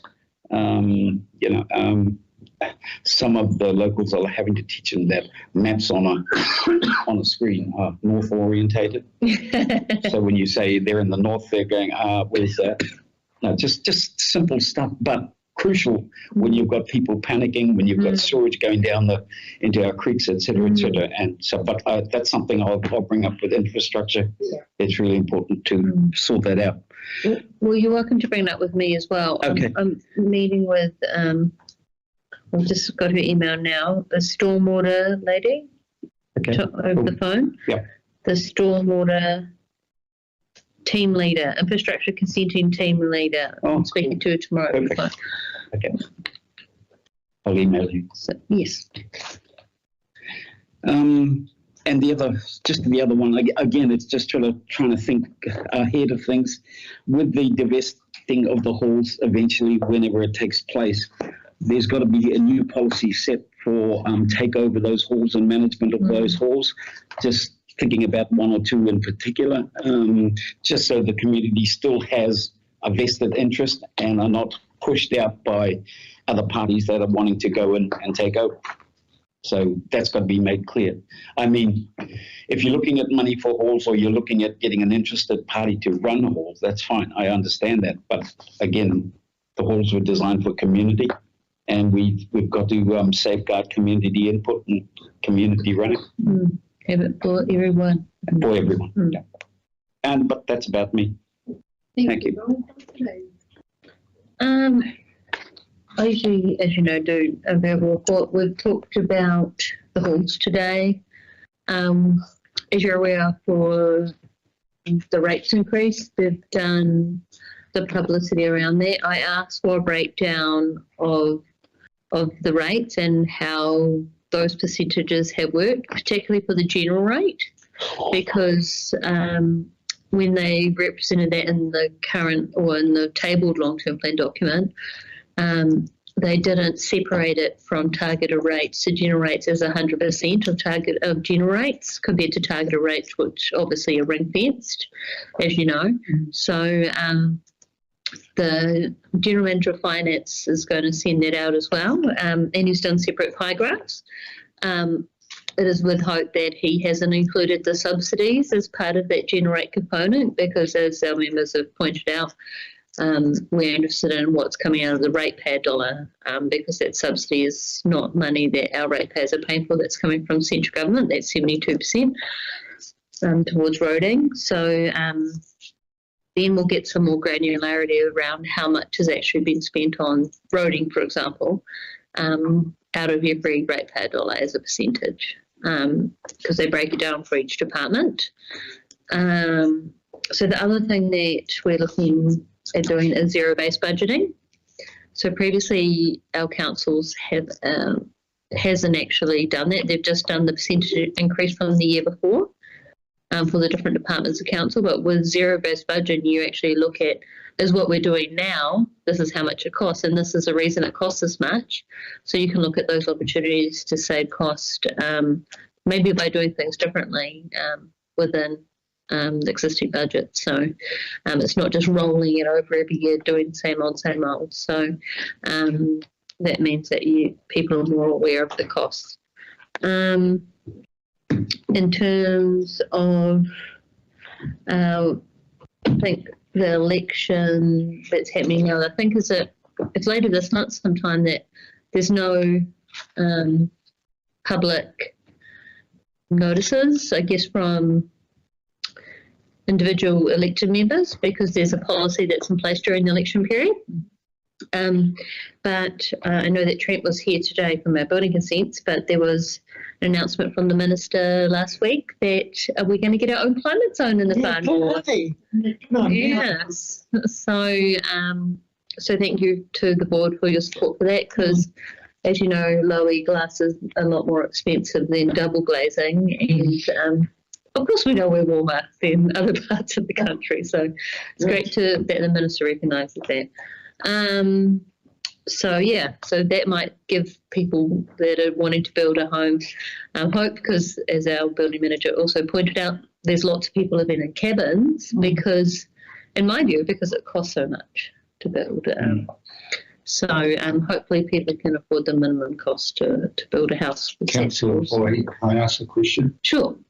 Would that ever go through, like, it's interesting that you've got that through, which is awesome, but I think there should have been a policy around, the landlord's responsibility and around, at the end of the day, if I wanted cheap rent, and I knew that wasn't insulated that well, what's wrong with me wanting to pay a little bit less for rent? Do you know what I mean? But like we seem to get stung with all the, how they're having to bring all their houses up to. So from 1 July this year, it's ventilation in kitchens, bathrooms. Yeah, so why couldn't what you're doing with the building also have a reflection? Couldn't you take that through to housing and landlords and renting? Well, because council only enforce the building code on behalf of central government. We don't enforce the Residential Tenancies Act. That's enforced by central government through NB. So, outside the scope of what our council does, but Yeah. I guess central government can decide on changes to They that. would have had some say in what you've already done with the building. MB, Yeah. yeah, MB did, but it was isolated just to H1 of the building code, yeah, which is energy efficiency. I know, just pie in the sky stuff, but Yeah, no, actually there was an email sent from a group in Kitty that also raised that point about the far north, because I think the size for heat pumps and that ventilation standard is standardised across New Zealand. I think the minimum standard is 5.7 kilowatts within a centralised heating room, no matter, you know, what area of New Zealand you're in. So, you know, it's, again, a standardised size. It's not reflective of, you know, if you're in a warmer or colder climate. yes, well, everyone's going on about the cost of rent. Well, it's been pushed up by the previous. Well, one of the things that was brought up is power, and Councillor Court was really great and brought up about how we pay so much for power in the north, and that that's because of central government legislation that doesn't allow Auckland to pay for the cost of the transmission lines if we're sending power back down to Auckland, and that's why we pay so much per kilowatt, because we're paying like true lines charges. So the minister is aware of that, and he was, and he also said that he's going to try and make plumbing and drain laying self-certifying, just like gas fitting, and also make more simplified consenting processes for simple structures for LBP builders as well. So just trying to remove regulation where it's sensible for low risk activities, and also things like the Plumbing and Drain Laying Board that has its own authority, just like gas fitters do, and they're an indemnity insurance, that those processes are already there for regulatory functions over those trades. So that's, I think he said, by the end of next year, that one as well. So quite a few changes happening. The other one is solar. There's the new incentives for buying plant equipment, but I think they said as well that 20% in the first year for the new equipment for business and commercial, that would apply to solar panels as well. So something, if you know people who might look at getting solar panels, you can get that 20% off in the first year. So that's probably something positive for the north, having more solar power. And so for the roading aspect, so big change in that space as well. It's talked about today about getting feedback through from the roading. So as the board's aware, there hasn't been satisfaction with our roads in the north, and so we're looking at doing something a bit different. And I don't know what timeframes are around that, but one of the key changes they're looking at doing is doing a unsealed road strategy, where you do a 10-year timeframe and look at planning out the program of works on unsealed roads as well, like we do for sealed roads, like reseals, etc., bridges, slips, that kind of thing. But we're going to do that for unsealed roads now as well. In particular, things like traction seals, and looking at base course strengthening, looking at culvert replacements.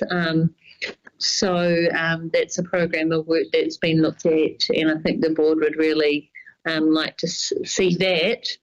I know that it's taken away money from things like footpaths or, traffic calming, but that will be really positive for our unsealed roads, because there's a huge amount of catch up to do on them. Yeah. Okay, thank you. Has anyone else got anything to say? Okay, all in favour? Aye. Welcome to the meeting. Who would like to close in? Yeah.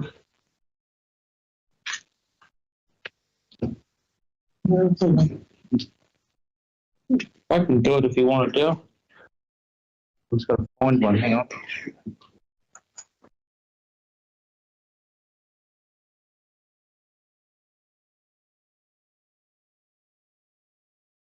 Here we are.